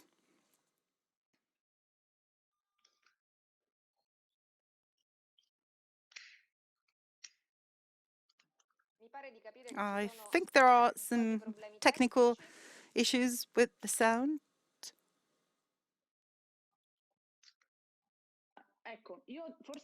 I think I managed to open my mic, and I apologize. It was my problem, my mistake. I started off on the wrong foot, and I apologize. Don't worry, don't worry. It's normal to have these technical glitches in this type of streaming, so do not worry. We were able to get the sound back. So no problem whatsoever. Well, thank you very much for your very kind invitation. I've been able to follow part of today's presentation, and I was able to listen also to Mr. Pozzi's presentation. Thank you very much, Mr. Pozzi. A lot of food for thought, and I will definitely go back and study with more attention the report from the Politecnici of Milan and Torino. I have a degree in engineering myself. I started at the Politecnici of Milan, so I'll be very interested in going back to the report. I think that very interesting ideas have emerged today, and this will be very useful also for policymakers to design actions that will support a new piece of technology, that will enable us to reach important targets in terms of energy and in terms of environmental targets. I am a member of the Environmental Commission, so the environmental topics are the ones that I deal with on my daily practice. But of course, energy, climate, and the national energy strategy are of great interest for me as well. I'd like to go back to one topic that was mentioned this morning, i.e. the environmental benefits, the environmental effects. I think that based on the data we see, data that we receive clearly point towards environmental benefits. However, they are probably underestimated by the general public. And this is proved by how popular district heating is. There are people who have second thoughts or are not totally convinced that we should be mainly using waste heat from industrial production or from waste to energy approaches in order to supply district heating. This is quite common, and it was very evident and clear also from the report you shared. Of course, I have no prejudice whatsoever against the use of waste in order to produce heat. However, we know that we should reduce the production of waste in the first place. But this morning, you proved very clearly that district heating is part and parcel of what's called the circular economy, i.e. providing services and energy by recovering wastes from manufacturing processes and also from the use of renewable sources. I think we should really work hard in raising people awareness, in informing, educating. We have to be clear in explaining the role of all the sources that can be used for district heating. This is particularly true if we go back to some of the elements that were mentioned this morning in the report. For example, the impact of pollutants, the air pollution coming from existing buildings, residential buildings and buildings used for services. I live in the Po River Valley, and I know very well that the effects and the pollution caused by inefficient building systems is huge, and I totally understand what the potential benefits could be. This was very evident and clear from the report we saw this morning. Over the last few weeks, we have started considering the potential development of district heating, and we have drafted and we have participated in a number of debates in different commissions.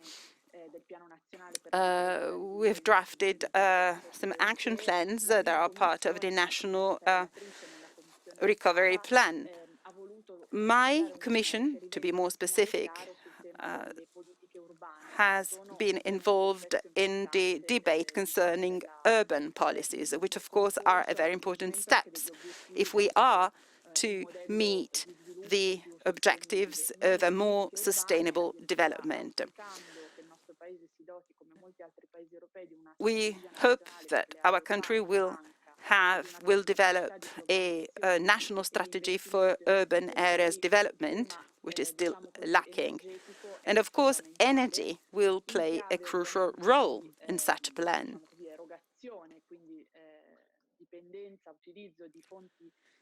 So when it comes to the use of alternative sources for heating, we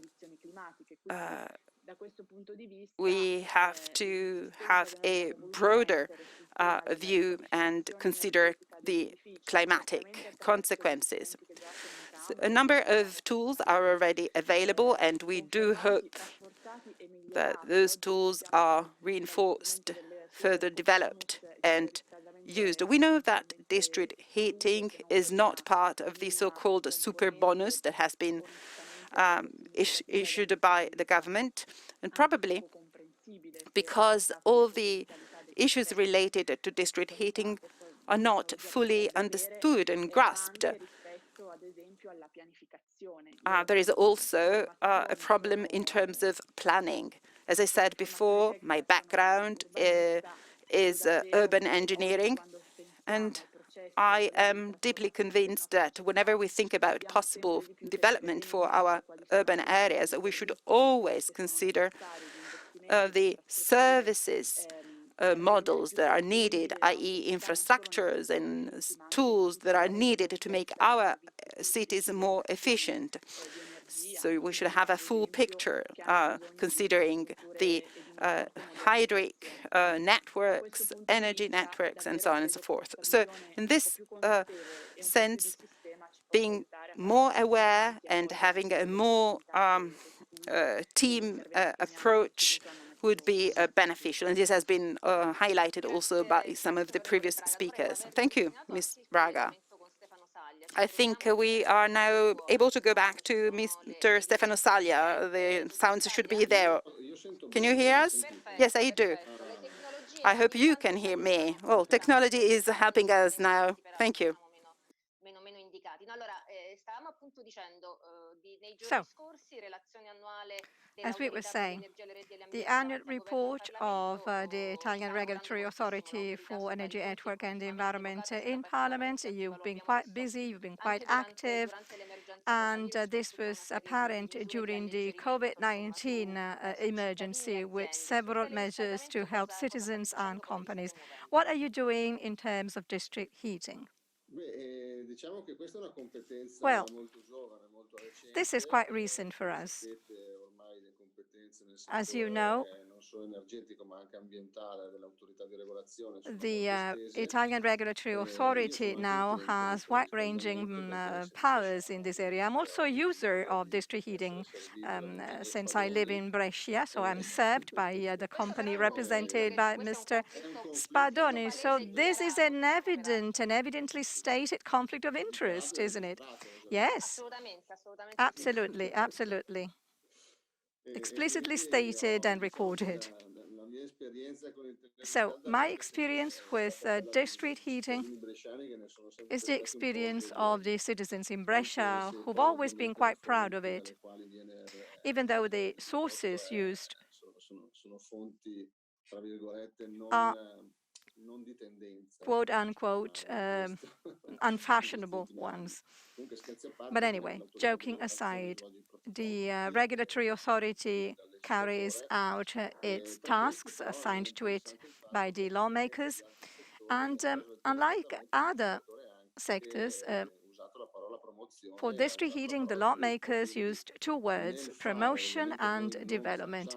So, of course, we do not decide on incentives. That is something for the government and parliament to decide. But it is our task to set the conditions so that regulated industry can have stable indications in terms of tariffs and rules, so that companies can invest more and better in the several industries. This was very much the case in gas and electricity grids, and it has been the case for some years now in the water networks area too. So it is our hope this can also apply to district heating. As was mentioned before, in Italy, district heating only covers 6% of the overall heat demand. So only 6% of Italy's population is served by district heating networks, which remain a niche market. This is for historical reasons. I will not go into them now. First of all, let's see what is the possible audience. As far as we are concerned, we have 349 regulated networks. So our clients, so to speak, are 349. 106 applied for exemption, and they were exempted. And this is because they're mostly very small entities. 85% of the exempted entities have only 25 users, and 80% even less than 10. This is a topic that is worth mentioning in an aero environment, because I know that the report offers opportunities, but for very small entities, this means having a regulatory and an administrative setup that sometimes is too burdensome. So I believe that when the criteria are met, it is important to here what exempted entities are. So we are active at several levels. So we defined standards, quality standards.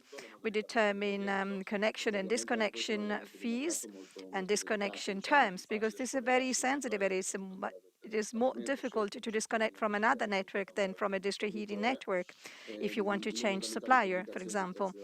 How prices are made public so that clients are perfectly aware of the type of service they're receiving and how much they're paying for it. So connection and disconnection issues, as well as unavoidably the tariffs for heat and for new networks connection obligations.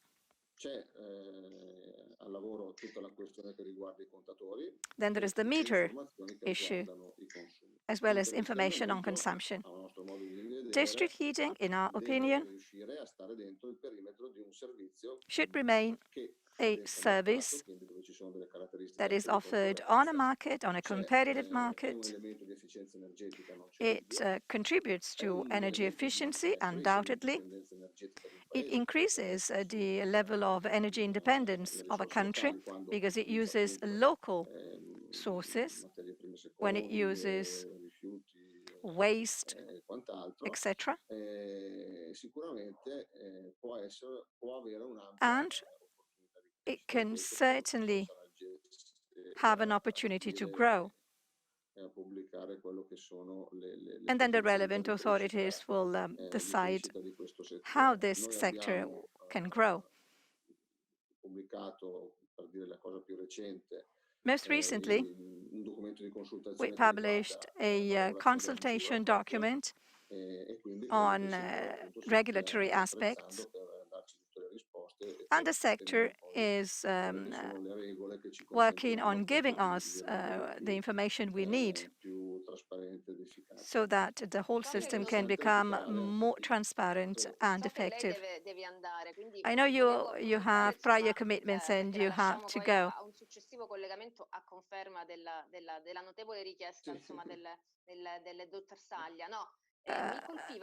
There is something that Ms. Braga said, which struck me. She mentioned the misperception of the advantages of district heating when it comes to using waste. Indeed, there is a huge misunderstanding. People seem to be misled in terms of the link between waste and district heating. People seem to believe that district heating increases emissions rather than reducing them. So there is a sort of a bias against district heating. And this is despite the fact that we have cases abroad, for example, Germany, where the association of waste and district heating proved to be quite effective. Well, first of all, the authority is always technology neutral, so we give no opinion on the technology used. I can easily say, though, that there are approaches which are not only efficient but to be hoped for, advisable. For example, major energy users have excess heat. They produce more heat than they need. And if this excess heat is used in district heating networks, that translates into recovered heat, so into recovering heat that would not be used otherwise, so that heat can be used in the place of gas or other sources. I believe that this is a feasible option. When a project is drafted, this must be the energy strategy of an urban area. True, waste-to-energy plants do produce emissions, but with district heating, you replace a certain number of boilers that were potentially inefficient. So when you actually consider the overall result for the individual urban area, the strategy proves to be winning also in terms of reduced emissions. That said, it is to be hoped that renewables are the major source. But even when non-renewables or non-programmable sources are used, still we have an overall situation that improves in environmental terms thanks to the fact that we use this option. I know you have to go, so we would like to thank you. We managed to have your presence, and despite the initial technical glitches. Thank you very much for being here with us this morning. Let's now continue with our speakers, in particular Mr. Luca Squeri. Ms. Braga was mentioning the parliamentary discussion which is going on, and she was missing the missed opportunity of the super bonus, the 110% super bonus, where district heating has not been included. And this takes me to a question, Mr. Squeri. We've mentioned technologies, we've mentioned potential development, but it all takes the right regulatory framework. We've done a few things. There are other things missing. What's specifically missing, Mr. Squeri? Of course, policymakers should boost the implementation of this piece of technology. Well, very little has been done, and what has been done was done in the wrong way. When we had a discussion on this new recovery plan for Italy and this super bonus, the district heating was not included at all. And the same holds true for biomasses, bioenergy.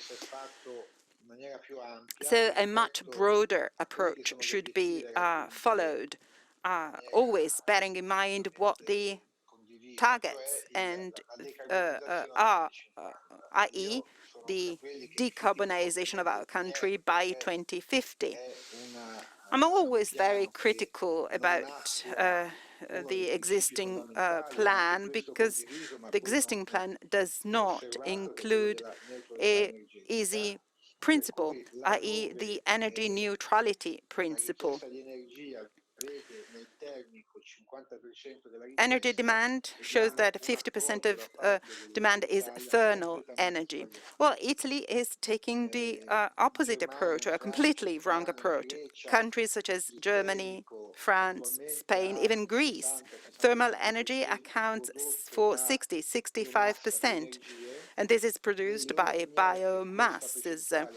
In our plan at BONEC, in their plans, these figures have been confirmed. Well, in Italy, where we can produce 65% of biomass, well, actually the plan just uses half of it.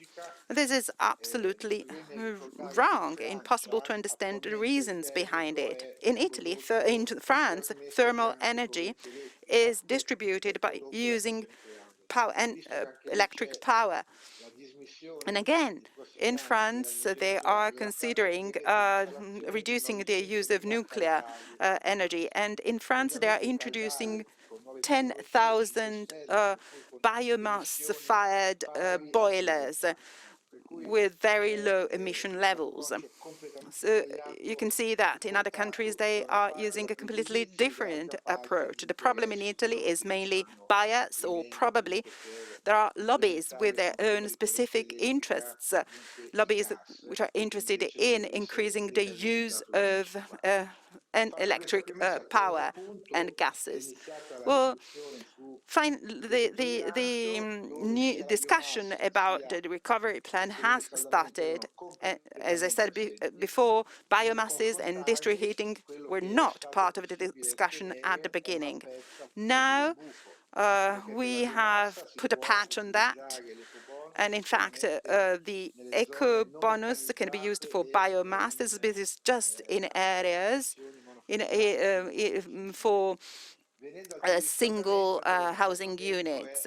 As far as district heating is concerned, the new decree says that district heating can be used in mountainous areas where no infringement of the European procedures has been lodged. No infringement procedure has been lodged.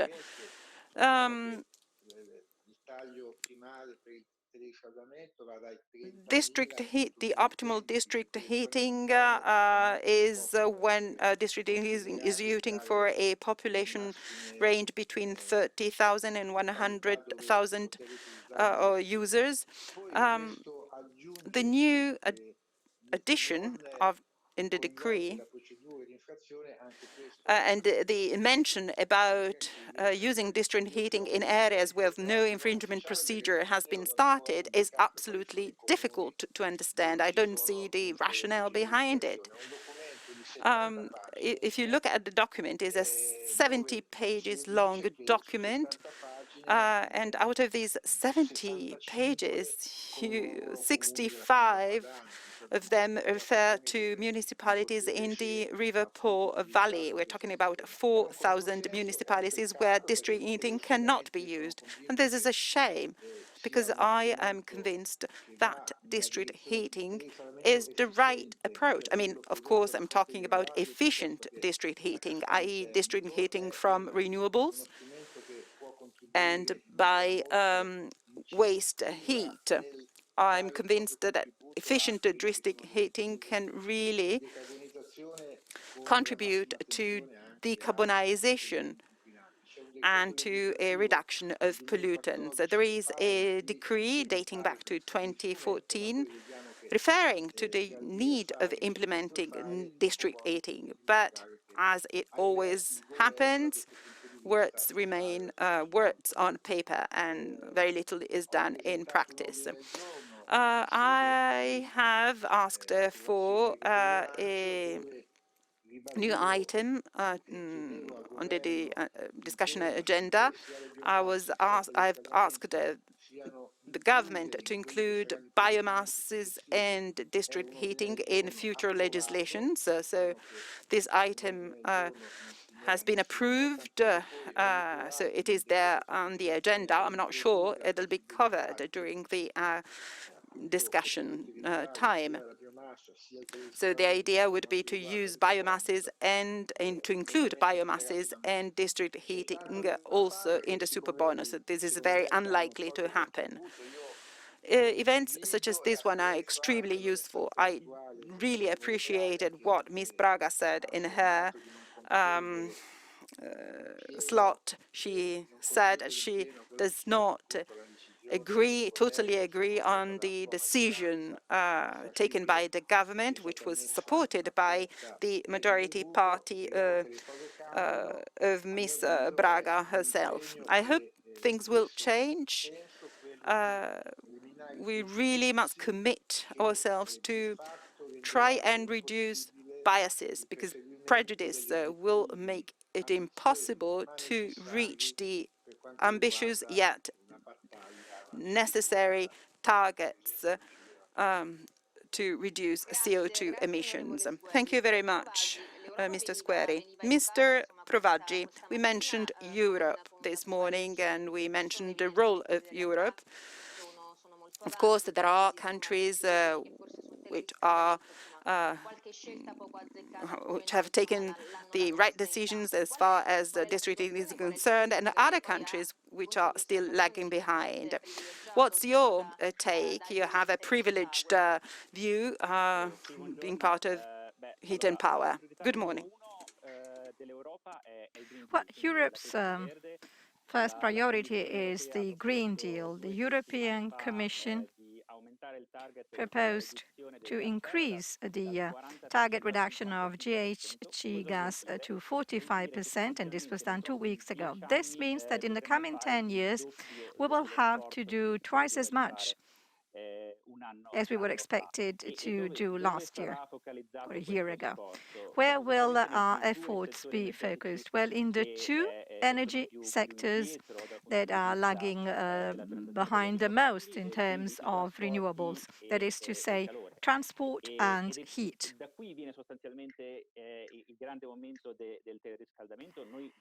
Hence, the importance of district heating. This is a good time for district heating. There is a wide recognition of the value in district heating, not only at the level of European institutions. Individual member states are recognizing the value of district heating too. I'm not talking about northern European Union member states where district heating has been present for 50 years now. I'm referring to countries which are much closer to Italy in climate, geographical terms. I'm referring to France, the Netherlands, Germany, and many others. Consider the following. I could mention several, very many examples. For example, Paris uses geothermal energy. Munich has been heavily investing on geothermal energy for heating and district heating. Barcelona for district cooling, Hamburg, Vienna, Amsterdam, they all have plans or situations where district heating is a central element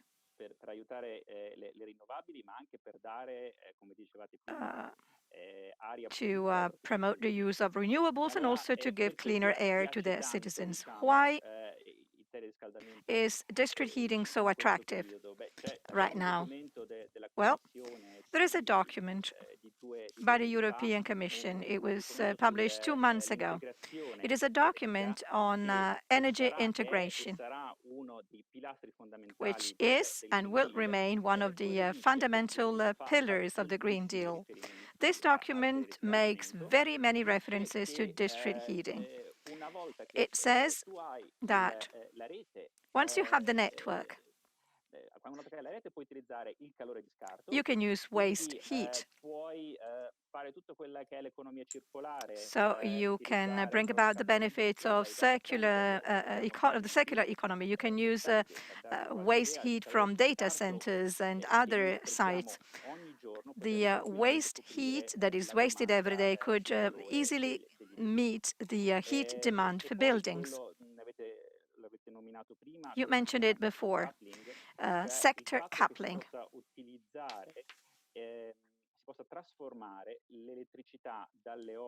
Electricity from the wind or the sun, so excess electricity can be stored for district heating, or it can be stored somewhere and then used at the later stage in district heating. And then there are all the thermal-based renewables. You were referring to Iceland. Well, Italy, I believe, has the highest geothermal potential after Iceland. So Ireland is not that far away. Unfortunately, at the moment, it is only used for electricity and not for heat production. A question, Mr. Provaggi. Very many cases were mentioned, but of course you cannot simply replicate a European best practice in Italy. If you were to identify an experience that could be a source of inspiration, because it is similar to the situation we have in Italy, where would you look at? Given that you're familiar with them all and you have a vantage point, well, I can mention 2 countries which are not Northern European countries, as I mentioned before. I'm referring to the Netherlands, the country that we know best because they historically relied on gas. Well, in the Netherlands today, if you build a new home, you can no longer connect it to the gas network. You have to find alternative solutions, either heat pumps or district heating. The Netherlands has a very clear plan, a long-term plan, which basically states that 30 years from now, they will have to get rid of all fossil fuel sources, including natural gas. So there is a clear legislative framework. And then local entities, and this is another interesting element, regions and local authorities then decide how to decarbonize their area. If they are in a highly densely populated area, they can use district heating. If they are in an area which is not densely populated, they can use heat pumps. Citizens. I saw pictures where citizens met in cinema theaters or in local halls and decided what to do. I can also mention France, another very interesting case. The French authorities said, we have 20% of heat renewables. Now, in 8 years, we want to double this. We want to get to 40% of renewables and heat or waste heat. So again, a clear picture. And then, of course, the tools are there too. For example, 5.5% VAT if you do district heating with at least 50% from renewables or waste heat. And then there is what they call the Fond de Chaleur, the heat fund,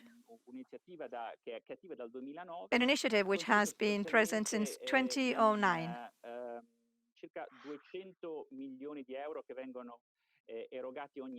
About 200 million euro are provided every year, and this was brought up to 350 million this year. This fund can be used not only for district heating, but for all renewables, thermal renewables.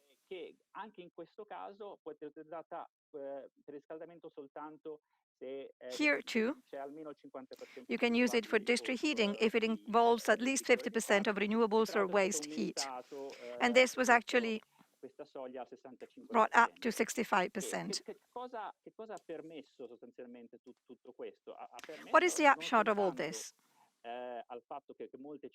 First, many urban areas are investing in the local economy thanks to district heating. Secondly,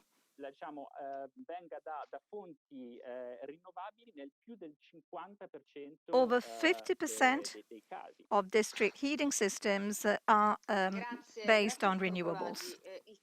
Thank you, Mr. Provaggi.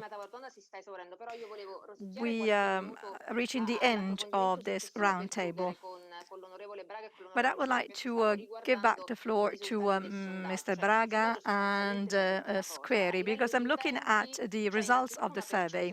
The survey tells us that users have a positive perception of the advantage of district heating. Almost 70% of our listeners believe that it is an effective solution. It is a sustainable way of using waste heat and renewables. And above all, the other fundamental aspect is that they do not have the perception that this can have a negative impact on bills, on utility bills. So about 60% or over 60% of our listeners believe that there will be no change in our bills. So users appear to be ready. But Ms. Braga, from your urban planner background vantage point, you were referring to cities and saying that city administrations should pursue decarbonization by acting very significantly on the transformation of energy infrastructure. Users are aware that we need to change our model. We need an equally strong drive by the administrations, though. How can we accelerate this drive from the local and national administrations based on your experience? I believe the survey is the litmus test of a willingness that is growing amongst people. People are becoming more and more aware of the fact that by introducing changes to their homes, they can bring about not only environmental improvements, but also considerable savings. The effect of such measures as the eco bonus and the sisma bonus for earthquake-proofing buildings have led citizens to realize that home improvements bring about a twofold benefit for themselves, their household, and the community. This is related to greater awareness of the importance of the climate challenge, quality of the air we breathe, and quality of the life that we lead. So we see greater willingness compared with a few years ago. Citizens are more willing to undertake sizable home improvement works. Cities, urban areas are fundamental, have a fundamental role to play for several reasons. First, they've always been places where innovation is most likely to happen and more easy, more feasible. And then, of course, there is the impact and the benefits that such changes can bring about, as shown by the study today. Local administrations in urban areas are playing a leading role in terms of climate change adaptation, transformation of models involving the use of energy and the generation of energy, and also in terms of choices that are made. There is something missing, though. The country should support these initiatives. There is the danger or the risk that these initiatives are left to the goodwill of local authorities, whereas what we should need is a national strategy, similarly to what was done in other areas. We believe we need a focus on urban areas based on energy, the sustainability of development models, as well as transformation in the light of the increasingly more challenging and ambitious goals of reducing emissions and achieving better energy performance. It is my hope that thanks to the contribution from the European Union, we can take a quality leap forward on a local and an urban level. Thank you. Mr. Squeri, very quickly, what's your opinion given the results of the two polls we launched? What do you think about the answers coming from our users? And what do you think could be done in order to speed up the process? Well, the polls give us a very clear picture. Users seem to really understand the role they play at individual level. I heard Mr. Provaggi saying that in the Netherlands, it is no longer possible to build a new house and connect the house to gas-fired grids. Well, in Italy, we seem to be going the opposite way. We're still using fossil-fired boilers. So you might have any good intention, you might have any nice shared objective, but then the actual policies and the actual plans seem to go the opposite way. So I'm not really optimistic. I live in Milan, where the issue of particulate matters is a daring one. It's a very difficult one. Milan, of course, pollution levels are still very high, and we will not be able to replace the existing gas-fired or fossil fuels-fired boilers with new ones according to the new plan. So we will not be able to replace the existing boilers with new technologies because of the bias we mentioned. Well, this is quite discomforting. There is so much to do, and we should be doing it quickly. But in order to get there, a totally new political approach should exist. And unfortunately, and I will finish on a political note, I am not sure that the current government majority is up to the task. I hope there will be a different political approach, because we need to take effective, practical steps in order to really fight our environmental issues. Thank you very much, Mr. Squeri. However, we've just seen a very good example of how the majority and the minority parties can have a fruitful dialogue, but speaking the very same language. Ms. Chiara Braga endorsed your own opinion. So I'd like to thank our guests for this roundtable discussion. Unfortunately, the clock is ticking, and we are moving towards the end of our session. But we still have another roundtable discussion to discuss the possible actions to be implemented in Italy. So we have a set of new guests. Hopefully, won't be any technical glitch. So we have Honorable Ms. Alessia Morani, Under Secretary for Economic Development. Good morning. Luca Barberis, who's the Director of the Energy Efficiency and Sustainable Development, for Sustainable Development. Good morning, Mr. Barberis. We also have Monica Tommasi, who is President of Amici della Terra, Friends of Earth. Good morning, Ms. Tommasi. Welcome. There's some sound issue with Ms. Tommasi. We've had some problems this morning, but we've always managed to solve them.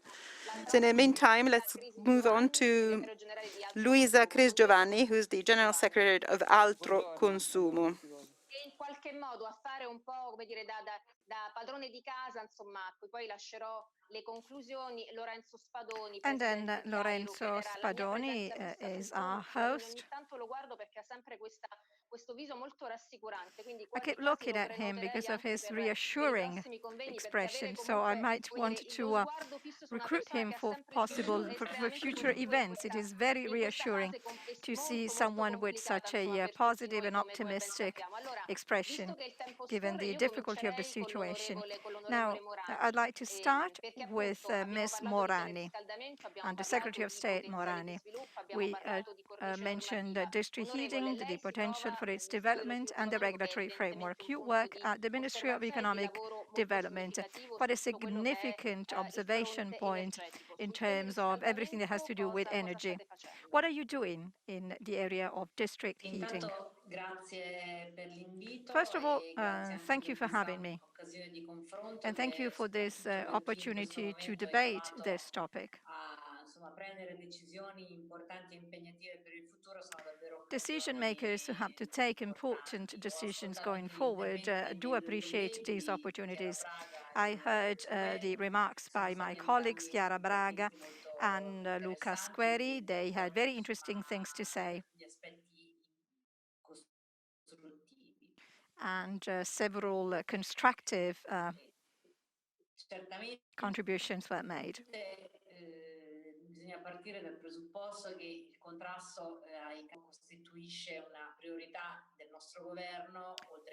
Indeed, it is important to fight pollution, and this is something that is quite important for us. District heating has a role to play. It could be used to employ heat that would otherwise go to waste. There is a European directive which was published in 2012, which mentioned district heating as a major contribution for the attainment of the European Union objectives. It is an important industry. Based on 2018 data, there were 239 middle-sized district heating networks, and 129 small-sized networks for an average length of 4,400 kilometers, which means that we have over 190 urban areas which are covered by district heating. These systems mostly concentrated in northern Italy and the region of Lombardy in particular, which ranks first in terms of network size and installed power. 39 municipalities are served in the region of Lombardy, followed by Piedmont and Emilia-Romagna. Whereas in terms of infrastructure, the autonomous province of Bolzano ranks first. District heating networks, as was also mentioned by previous speakers, are particularly present in densely populated areas where the concentration of households and businesses makes it easier to meet the heat demand. Again, in 2018, energy savings for 0.5 million tons of oil equivalent were made, almost 1.7 million tons of CO2 avoided. Is this enough? Of course not. It is a beginning, though. So we should act in a systematic way to make sure that we can use the untapped potential of this industry, both with a view of improving the environment and the economy in Italy, but also to improve our citizens' lives. Indeed, pollution levels are considerably reduced when district heating networks are introduced. So I'm absolutely in favor of expanding the infrastructure for distributing heat in urban areas, specifically where heat production sources are close to user sites. So that, again, of course, we should give priority to efficient district heating based on the distribution of heat generated by renewables, waste heat, or CHP heat. It is therefore important to invest in both district heating and cooling networks, considering the need to disseminate the use of these technologies, in particular in southern Italy. Resources under the Recovery Fund 2, which focus on green aspects for quite a sizable amount, can be of great help. You know, I'm Undersecretary of State with powers for renewables, and I've been so since last summer. I immediately focused my attention to this topic, and I'm aware of the fact that the existing regulation requires some addition. In particular, Law 172 of 2017 introducing incentives for CHP plant work in order to introduce district heating networks require implementation provisions. And then, of course, we have to update provisions concerning cooling networks with a view to gradually replacing polluting systems, for example, the boilers in our buildings. In particular, I'm referring to diesel oil-fired boilers or inefficient boilers. So that should be replaced with more efficient boilers. There will be room for the dissemination of efficient district heating and cooling. The government is considering tools to update the incentives provided to the sector. I know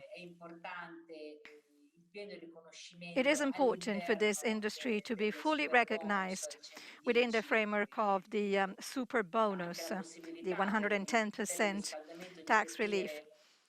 District heating, it is important for district heating to be included in this.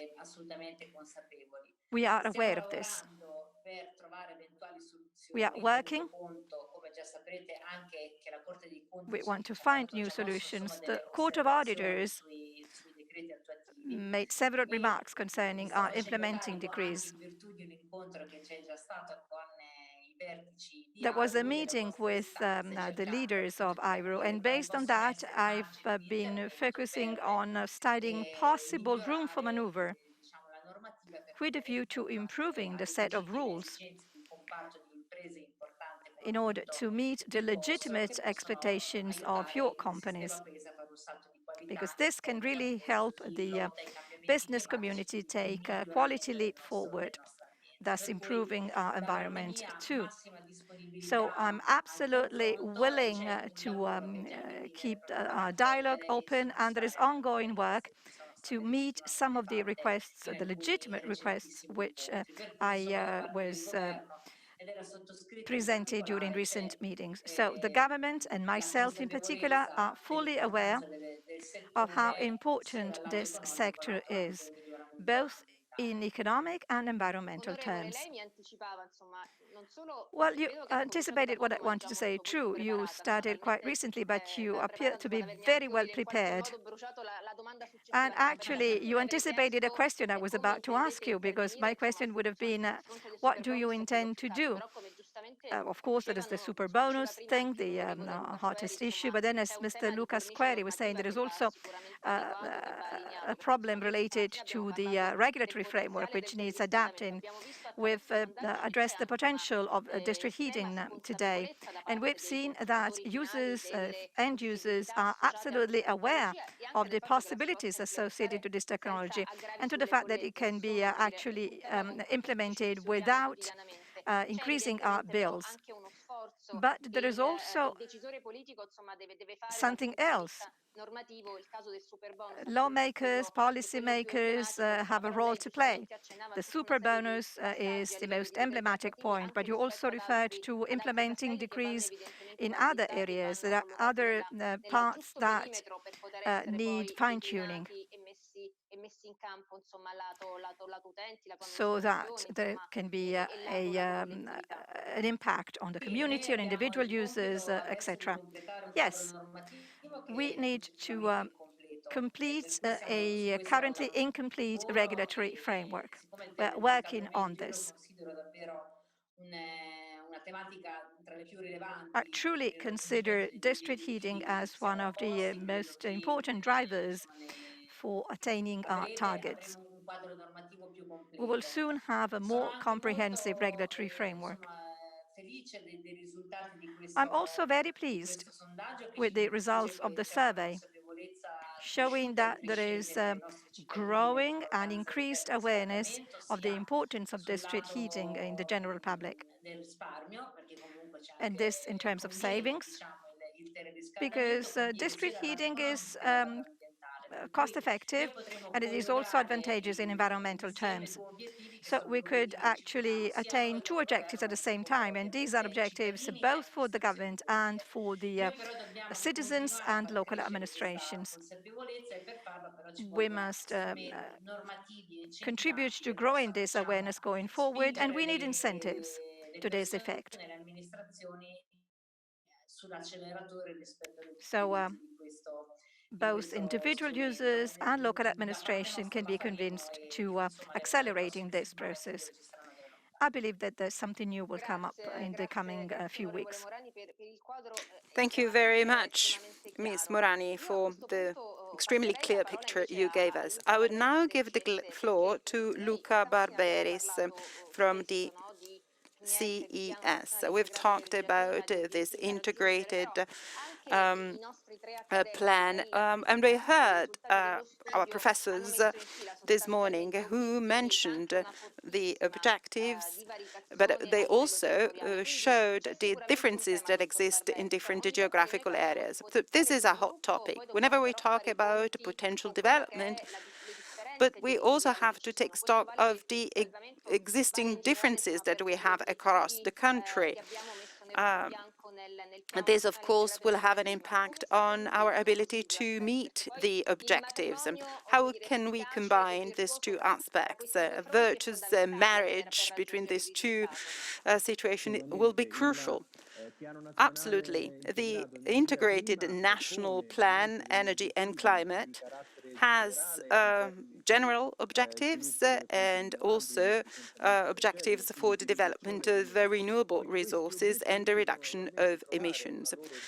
But these objectives must be translated into real implementation, and to do so, we have to consider all the possible technological alternatives that are available.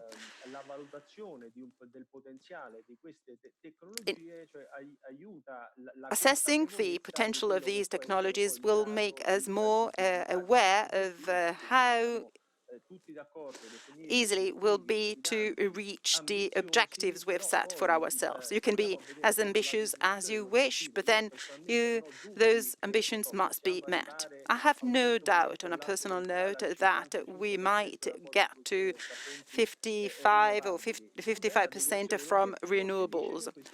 However, this should happen, according to the goals, by 2030. It means that we have to be good in terms of regulatory framework, in terms of how our planning is done. We have to make sure that things are done and reached gradually and steadily. This will be fundamental if we want to meet the objectives in the given time frame. I heard somebody saying that our objectives are ambitious, but this person said that those targets are also absolutely necessary, and I totally agree with this statement. We have to make sure that people are not led to think that it'll be impossible to reach those objectives. So this will be a shame. We should work on the opposite direction, and we must convince people that those objectives are attainable. Thank you very much, Mr. Barberis. Now, Monica Tomasi, President of Amici della Terra. Amici della Terra is an environmental agency. Can you hear me now? Yes, we do. Yes, we can. Yes, we can. We can hear you. Sorry. Amici della Terra is an environmental association which is very interested, which has a neutral and constructive approach, particularly compared to other environmental associations. You have worked very hard on district heating. You have monitored the Italian situation. What's missing in your opinion, to make sure that district heating can really take off in our country? Well, first of all, thank you very much for the invitation. It's always a pleasure to attend events such as this one. We have been supporting district heating for the last 30 years, and we've always worked together with AIRO. When you ask me what's been missing, well, I think the vision was missing, was not there.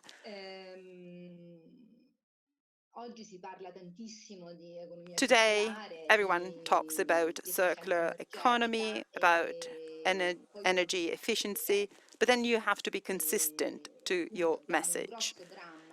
And that's the big problem. The big problem in Italy is the River Po Valley, a problem dating back decades, which has never been solved.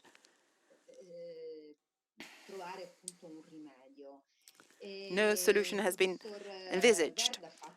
Professor Verda gave a very interesting simulation. There are some real data as well. Last year, end of 2019, the Piemonte Environmental Agency confirmed that in Turin, where district heating is used, the emission impact of district heating is near to zero compared to the rest of the region. This proves that district heating in certain areas, in certain geographical situations, is the right solution in terms of energy efficiency, in terms of environmental impact.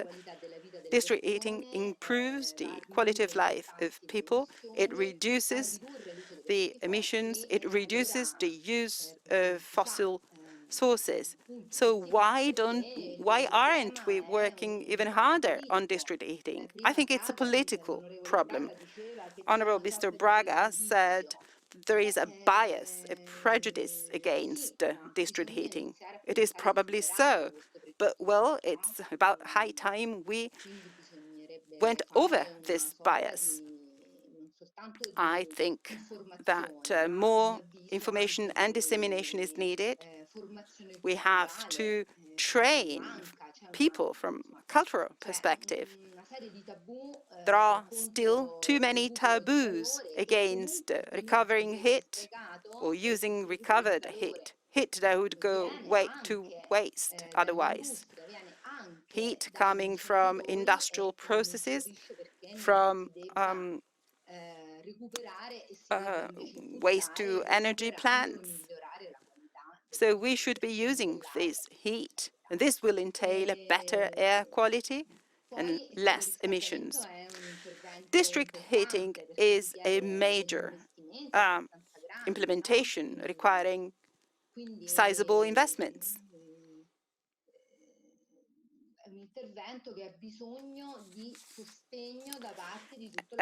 And of course, it calls for full support from our government, but also from local municipal authorities. Local authorities, I'm sure, will never be in a position to go for those huge investments without the full support of the central government.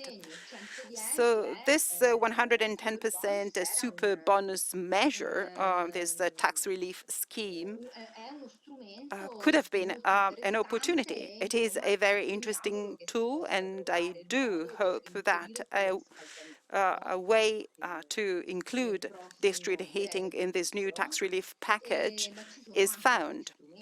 But this is not the only tool available. There are other tools, including the white certificates, for example.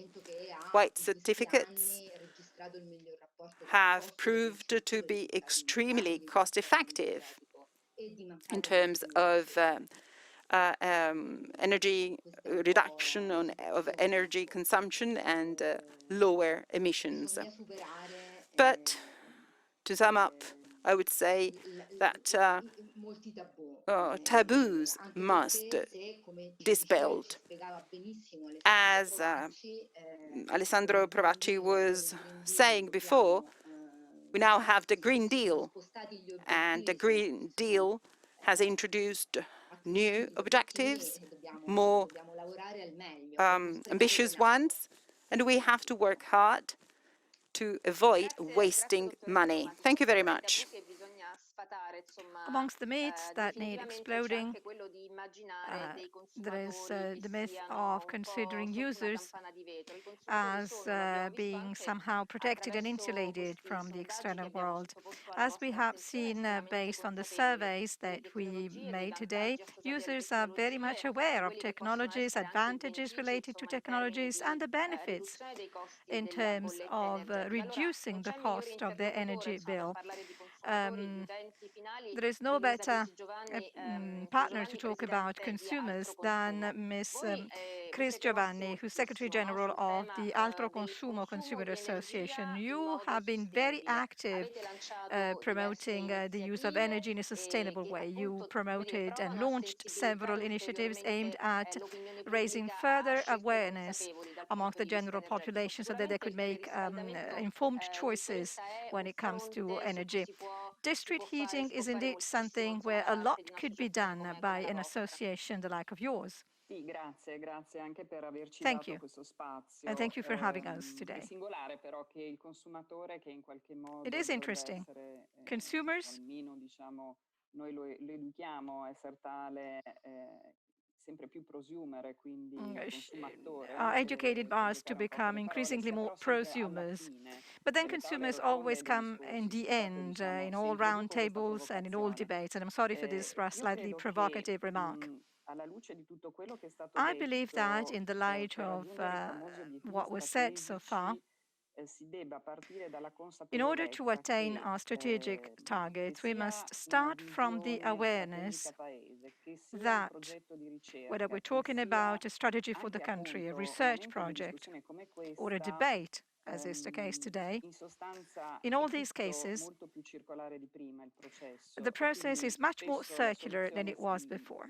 diciamo, del problema Very often, arriva the dai solution consumatori to a stessi problem che comes from sono consumers quella themselves. famosa domanda che per esempio le organizzazioni dei consumatori possono Consumer aggregare. Altro associations consumo can raccoglie aggregate qualcosa in demand. Italia con Altro Consumo 345.000 has utenti, ma il sito di Altro 345,000 Consumo ha oltre users 40 milioni di registered with visitatori. us, but we have E over questo quando 40 noi million parliamo users on di our creare website. consapevolezza, di fare arrivare i So, messaggi che when noi it tra comes l'altro to raising produciamo con awareness un'informazione che and ha un conveying metodo e un rigore messages, and we scientifico, provide scientifically quindi based facciamo parte information, di ovviamente consorzi we are e part of federazioni consortia come il BEUC che and stabilmente federations rappresentano i such diritti dei as BEUC, consumatori anche who nella codifica delle stably famose direttive che represent sono state interests of citate, che ci devono consumers portare a in the raggiungere regulatory process too. quell'efficienza.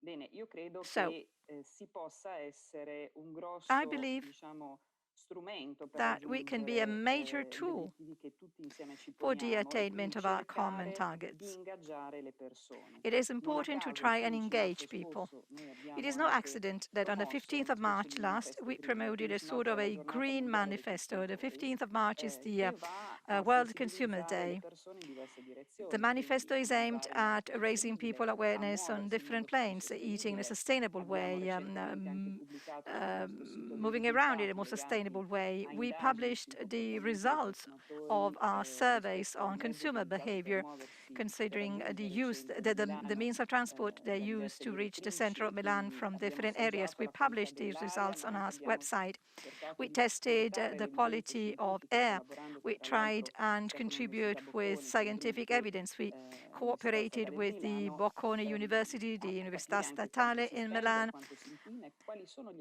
so effetti sulla that we could percezione di have a questi better investimenti. idea of how much we È spend, stato how much we ricordato pollute, prima and what is che the health effect of dal this dottor type Provaggi, of se non transport. ricordo, I believe Mr. due Provaggi grossi diciamo, direttrici incidono mentioned fortemente anche sul two consumo things appunto that di have a major energia nonché sulle impact emissioni, on trasporti both e energy consumption and appunto emissions. di fatto la necessità sia di riscaldarci che This di is both transport chiaramente and a raffreddare i need for nostri us to ambienti. either heat Bene, non è un or caso che cool la nostra our organizzazione, che è spaces. Altro Consumo, sia stata Well, impegnata it is no in questi accident that ultimi, Altro diciamo, 5-6 Consumo anni in diversi progetti di ricerca has del programma participated Horizon, ma in anche del several programma research LIFE projects per over the past 5 to promuovere 6 years, both within the framework of Horizon and diciamo, LIFE. il monitoraggio di This was quelli che aimed sono i at consumi domestici. Uno di questi monitoring progetti che ho appena household terminato si chiama consumption. Clear, One of these Clear projects 2, in that goes under the italiano name diciamo, of abbiamo sviluppato Clear was una just piattaforma che si completed. chiama We developed a platform in casarinnovabile.it, Italy which is called grazie al quale col coinvolgimento di casarinnovabile.it, 6 with the paesi, le organizzazioni involvement di of consumatori di 6 6 paesi, noi countries, the siamo consumer riusciti organizations diciamo, of a 6 countries. installare We 29.000 managed to pannelli install solari sui cartelli, sui climatizzatori a pompa di 29,000 calore solar e quindi panels, aggregare quella famosa thermal domanda dopo heaters, aver and air testato questi conditioning. prodotti So che we tested these sostanzialmente con products un investimento stimato with an complessivamente in estimated tutti i paesi di investment circa of 129 about milioni di euro, 129 con million euro risparmio in di the several circa countries, with 97.000 savings tonnellate di for about CO2 equivalenti a circa 97,000 16.000 tons alberi of piantati. CO2, equivalent to Questo about perché voglio sottolineare 16,000 come in newly planted realtà trees. This nel is to nostro emphasize paese, that too in often particolare in our direi, country, nonostante ci siano organismi come il Consiglio Nazionale Consumatori Utenti this is a che country where we have l'onorevole Alessia Morani associations. peraltro presiede, Ms. Morani is si the president of sottostimi one of these la associations. And forza in despite the qualche presence of all these modo associations, di un consumatore we maturo, underestimate the organizzato, strength of come quelli che mature possono essere i soci consumers, della nostra as would organizzazione, be the che case with the quindi members of our association. sostanzialmente danno vita e di come diciamo, le organizzazioni possono giocare il ruolo di facilitatori di Organizations processi, in can questo caso con facilitate riferimento al processes. teleriscaldamento anche di When it comes to district heating, organizations, consumer organizations, as was recalled by Mr. Saglia of ARERA, we can also provide advisory and help when it comes to connection procedures. It is important to provide incentives and to explain to people how much they stand to save in their homes if they bring about energy efficiency improvements. We are all working from home in this new COVID-19 situation, so this is all the more important. The best consumer organizations, the ones that are best organized in a professional way, can act as hubs or can provide, can liaise between users and other entities so that more efficient systems are implemented, which are not only cost-effective but also beneficial for the environment.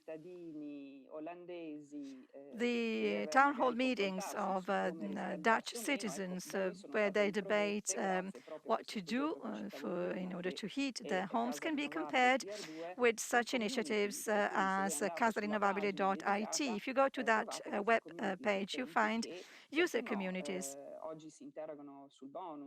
They debate bonus-related issues and how to install a PV panel. We will encourage them to also find out more on other issues. I believe that citizen information and engagement is something that has not yet been exploited fully. More should be done if we want to pursue such an ambitious strategy. Ms. Crisi Giovanni, you mentioned the case of casarinnovabile.it and the initiatives you launched, the other initiatives you launched. You referred to the need to raise users' awareness so that they can adopt more sustainable behaviors. In your opinion, how can this be done? What should we focus on? Let's try and be a little bit more pragmatic. District heating needs so many different pieces. In other areas, users appear to be more aware. So it is important to bring together technology and demand for energy. Well, if we want to really be practical here, we must show consumers that they can have a return on their investment, that their investment can pay back. They need to have access to information, and they need to be accompanied in the switching process. We are currently managing the sixth buyer group aimed at helping users choose their energy and gas provider.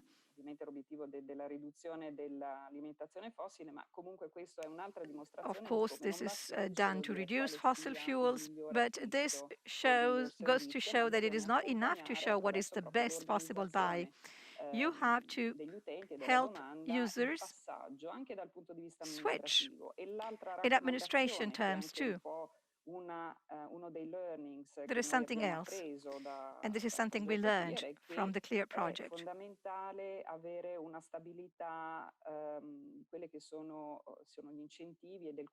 We need stable incentives, and we need the stability of the regulatory framework.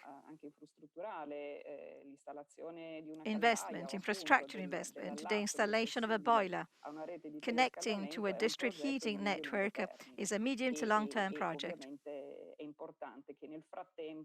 Therefore, it is important that rules are not changed on the fly, so to speak, because this would discourage people.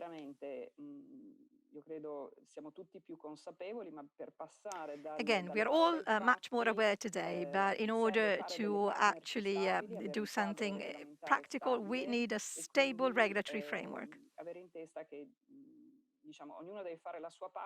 We all have a role to play, of course. But we need the different players to talk to each other.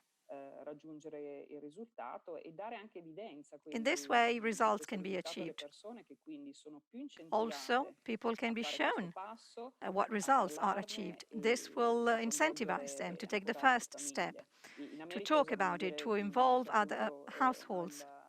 di fatto è partito anche questo discorso dell'efficientamento energetico, soprattutto degli edifici, In the che è uno United degli obiettivi States, del piano the von der energy, Leyen, col fatto che spesso si è oh, ispirati da questi actually, in the temi European vicini. Ecco, Union, ci piacerebbe molto che people get l'efficientamento inspired by what energetico degli neighbors edifici are diventasse un doing, and we po' hope that più contagioso del Covid. Ecco, the efficiency improvement of buildings Grazie becomes more all'avvio infectious than Giovanni. COVID-19. Invece con Barberis Thank you vorrei very tornare su much, un Miss aspetto Chris che Giovanni. in I'd like to qualche go back modo to abbiamo anche evocato, no? Cioè Mr. rispetto alla Barberis, and I'd questione like to go back to degli something that was obiettivi mentioned di this transizione morning. energetica c'è We un talked tema, visto che about non si the può farla poco, energy ma è transition evidentemente cruciale objectives of PNED. But there is another raggiungere questo target, crucial cioè quello point, which dell'integrazione is tra in le the diverse reti. integration Integrazione che in of qualche the modo però mi sembra, existing dottor Barberis, networks. di vedere anche nel This teleriscaldamento, cioè da questo integration punto di vista la capacità di holds the poter concept and integrare role of anche integration holds differenti true questa also for tecnologia district forse heating. può darci insomma Do you delle think that soddisfazioni, può rivelarsi efficace district anche su heating can questo be profilo. effective also when it comes to integration? Oh, that's a very interesting question. And I'd like to take a few steps backwards. Over the last 20 years, things have changed dramatically. The president of Altro Consumo, Ms. Chris Giovanni, was mentioning the role of consumers. If in the energy sector, consumers have always been regarded as a passive player. But thanks to distributed generation and also thanks to the new demand, consumers are becoming more and more active. So consumers have an important role to play. And this is a big change that has occurred over the last 20 years. But there is another change. Networks, even either the power grid or the gas networks, the water pipe networks, are increasingly more interconnected nowadays. And this integration is supportive to flexibility. And flexibility is the other buzzword of the current changes. Increasing the share of renewable sources in the energy sector depends on our ability, on the system's ability to be flexible and to be managed in a flexible way. Takes, for example, photovoltaic fired energy or wind energy. District heating is the golden example of integration among different assets, waste management, energy generation, heat generation. You also mentioned the transport sector as another big area, and the role of residential should also be mentioned. This is another area where big innovation is expected. So the concept of integration reminds us of the need for having a broad view, a bird eye view picture. There are different actions that must be taken starting from urban areas, which are mostly affected by, for example, the use of transport means and the use of heating systems. Consumers, as I was saying before, have a growing role.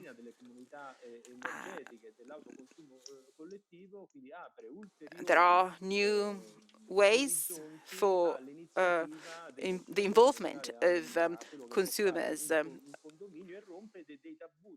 and taboos are being broken. And nowadays, users can collectively act, for example, via or through purchasing groups. So that's a new possibility. Before we close this roundtable discussion, I have a very last question for Ms. Tomasi. You were listing some of the possible tools we could be using, including white certificates. What's the number one priority, in your opinion, Ms. Tomasi? Let's say you had one shot in order to really speed up the development of district heating. What would be your main priority?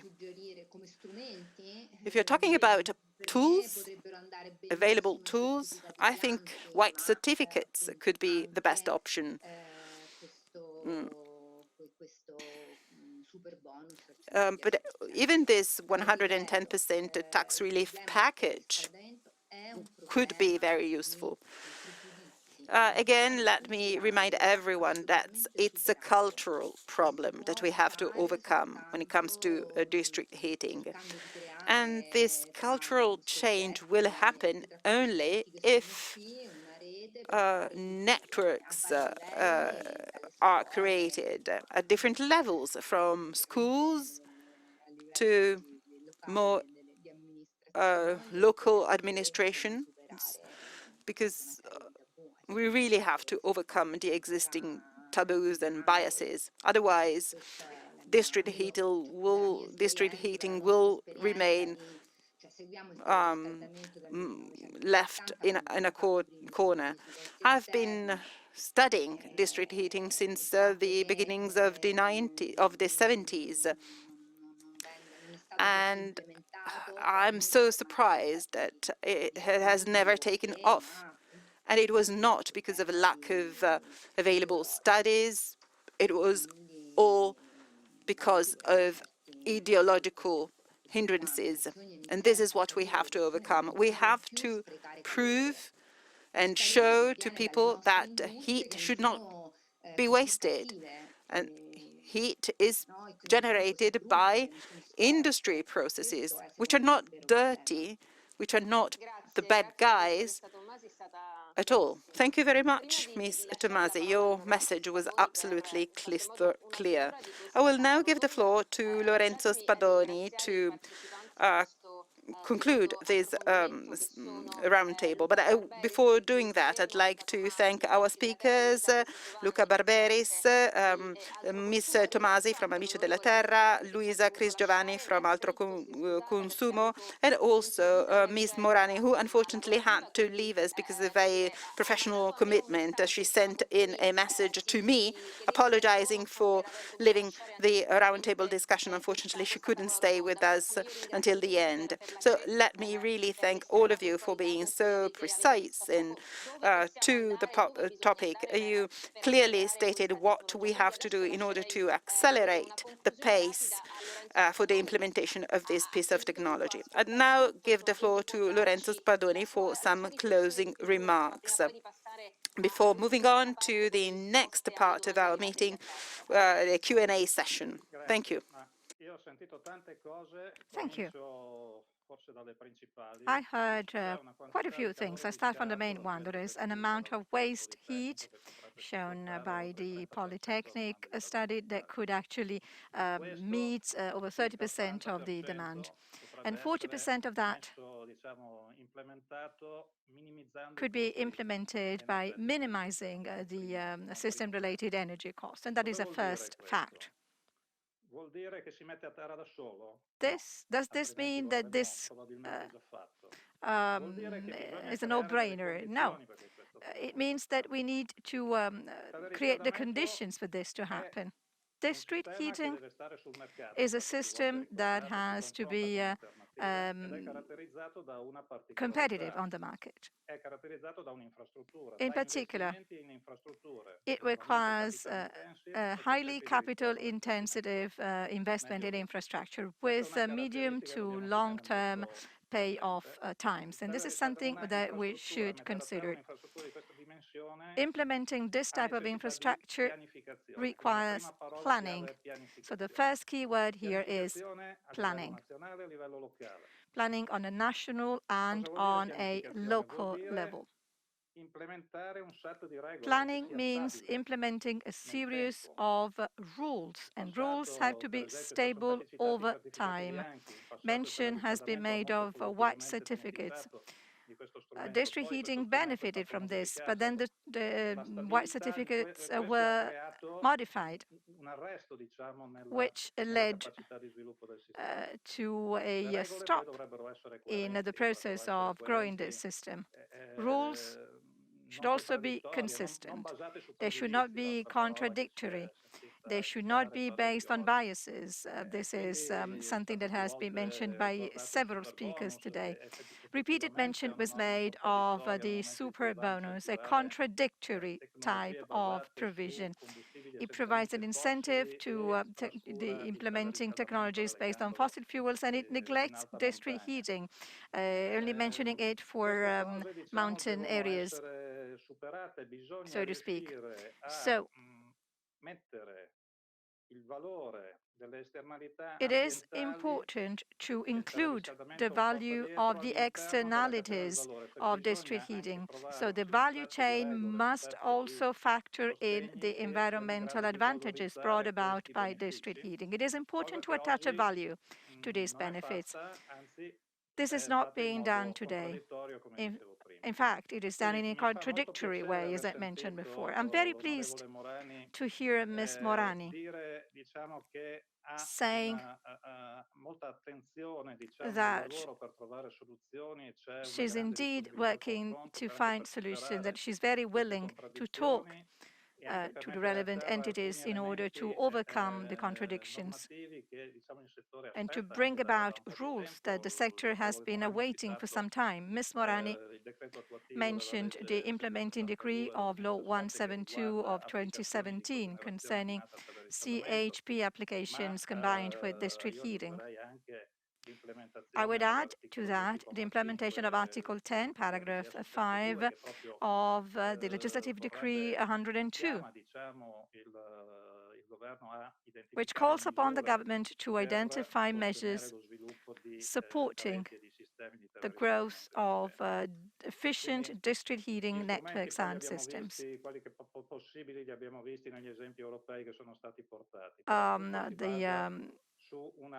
We have seen what can be done on a European level and how we can replicate this in Italy, but this requires stable and consistent rules. Our sector and our members are ready to invest heavily. They have business plans which are currently shelved, but which can be brought to bear should the right conditions be created. I would like to conclude by, first of all, renewing the willingness of our association to talk to all the parties involved. This is the spirit with which we promoted and sponsored this study, which is now being made available to the general public. I would like to thank you all for attending. I would like to thank all speakers for their contribution. And I would also like to thank our listeners. There are very many of them bearing witness to the interest that this topic raises. Thank you. Thank you, Mr. Spadoni. We are quickly approaching the end of this event.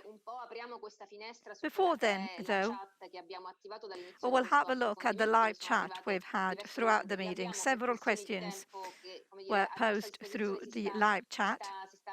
Unfortunately, the time available is not much. I would like to ask Lorenzo Spadoni, Vittorio Verde, and Matteo Pozzi to get ready. Let's try and be telegraphic. We are running a bit late. And we have to draw to a conclusion soon. I have a question for Mr. Spadoni. This comes from the live chat.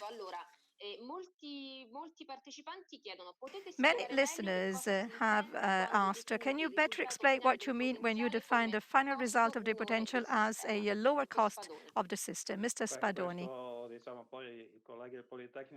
Well, my colleagues from the universities can be more specific, but this is a result coming from models. This means that considering the costs involved in implementing district heating, the cost of heat, the cost of developing the infrastructure, users have energy at a cost which is either lower or equal to the cost of the possible alternative in that specific location.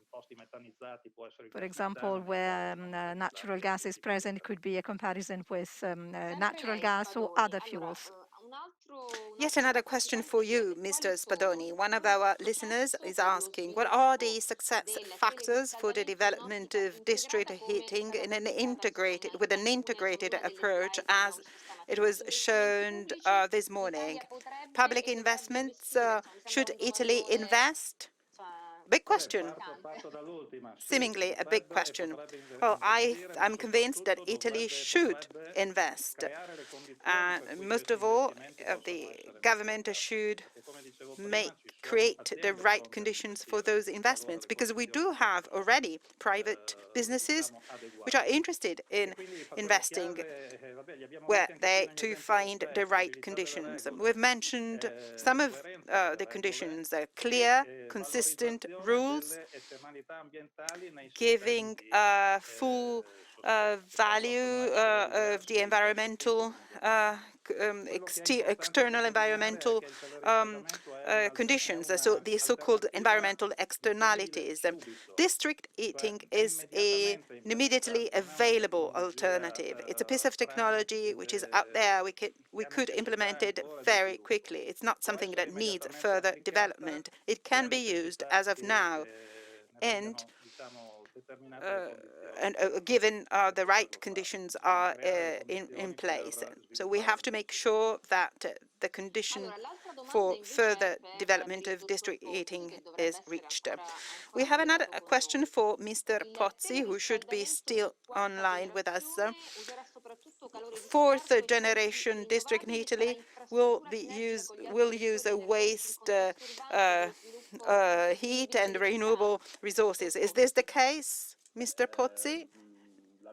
Well, the answer is this is what we hope for. This is what's already happening in other European countries.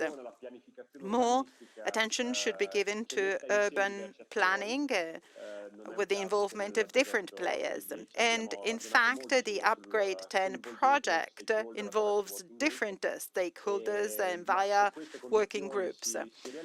So if this happens, we will have an opportunity to really connect different infrastructure. The final upshot will be better results. So the hope is to go in the direction the listener mentioned. Thank you very much, Mr. Pozzi. Unfortunately, we're running late. We will make sure your questions are answered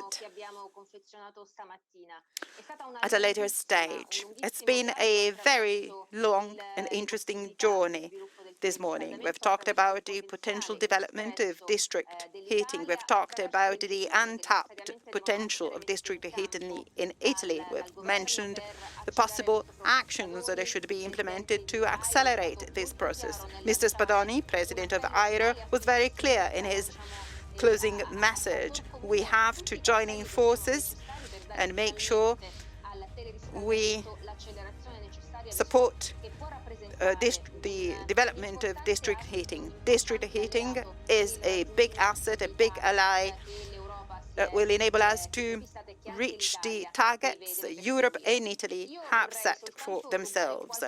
I'm now taking a few more seconds just to thank Mr. Spadoni for asking me to moderate this session. It's been a very fruitful and interesting morning. As a journalist, I learn by meeting and people like you. I also like to thank the Secretary General of AIRU, Ms. Buttin, who has supported me before the event during the organizational phase. I also want to thank everyone listening to us. In the initial video, we said that tomorrow is being built today. District heating is an important, plays a crucial role in building the future and the future of our next generations. Thank you, everyone, for listening.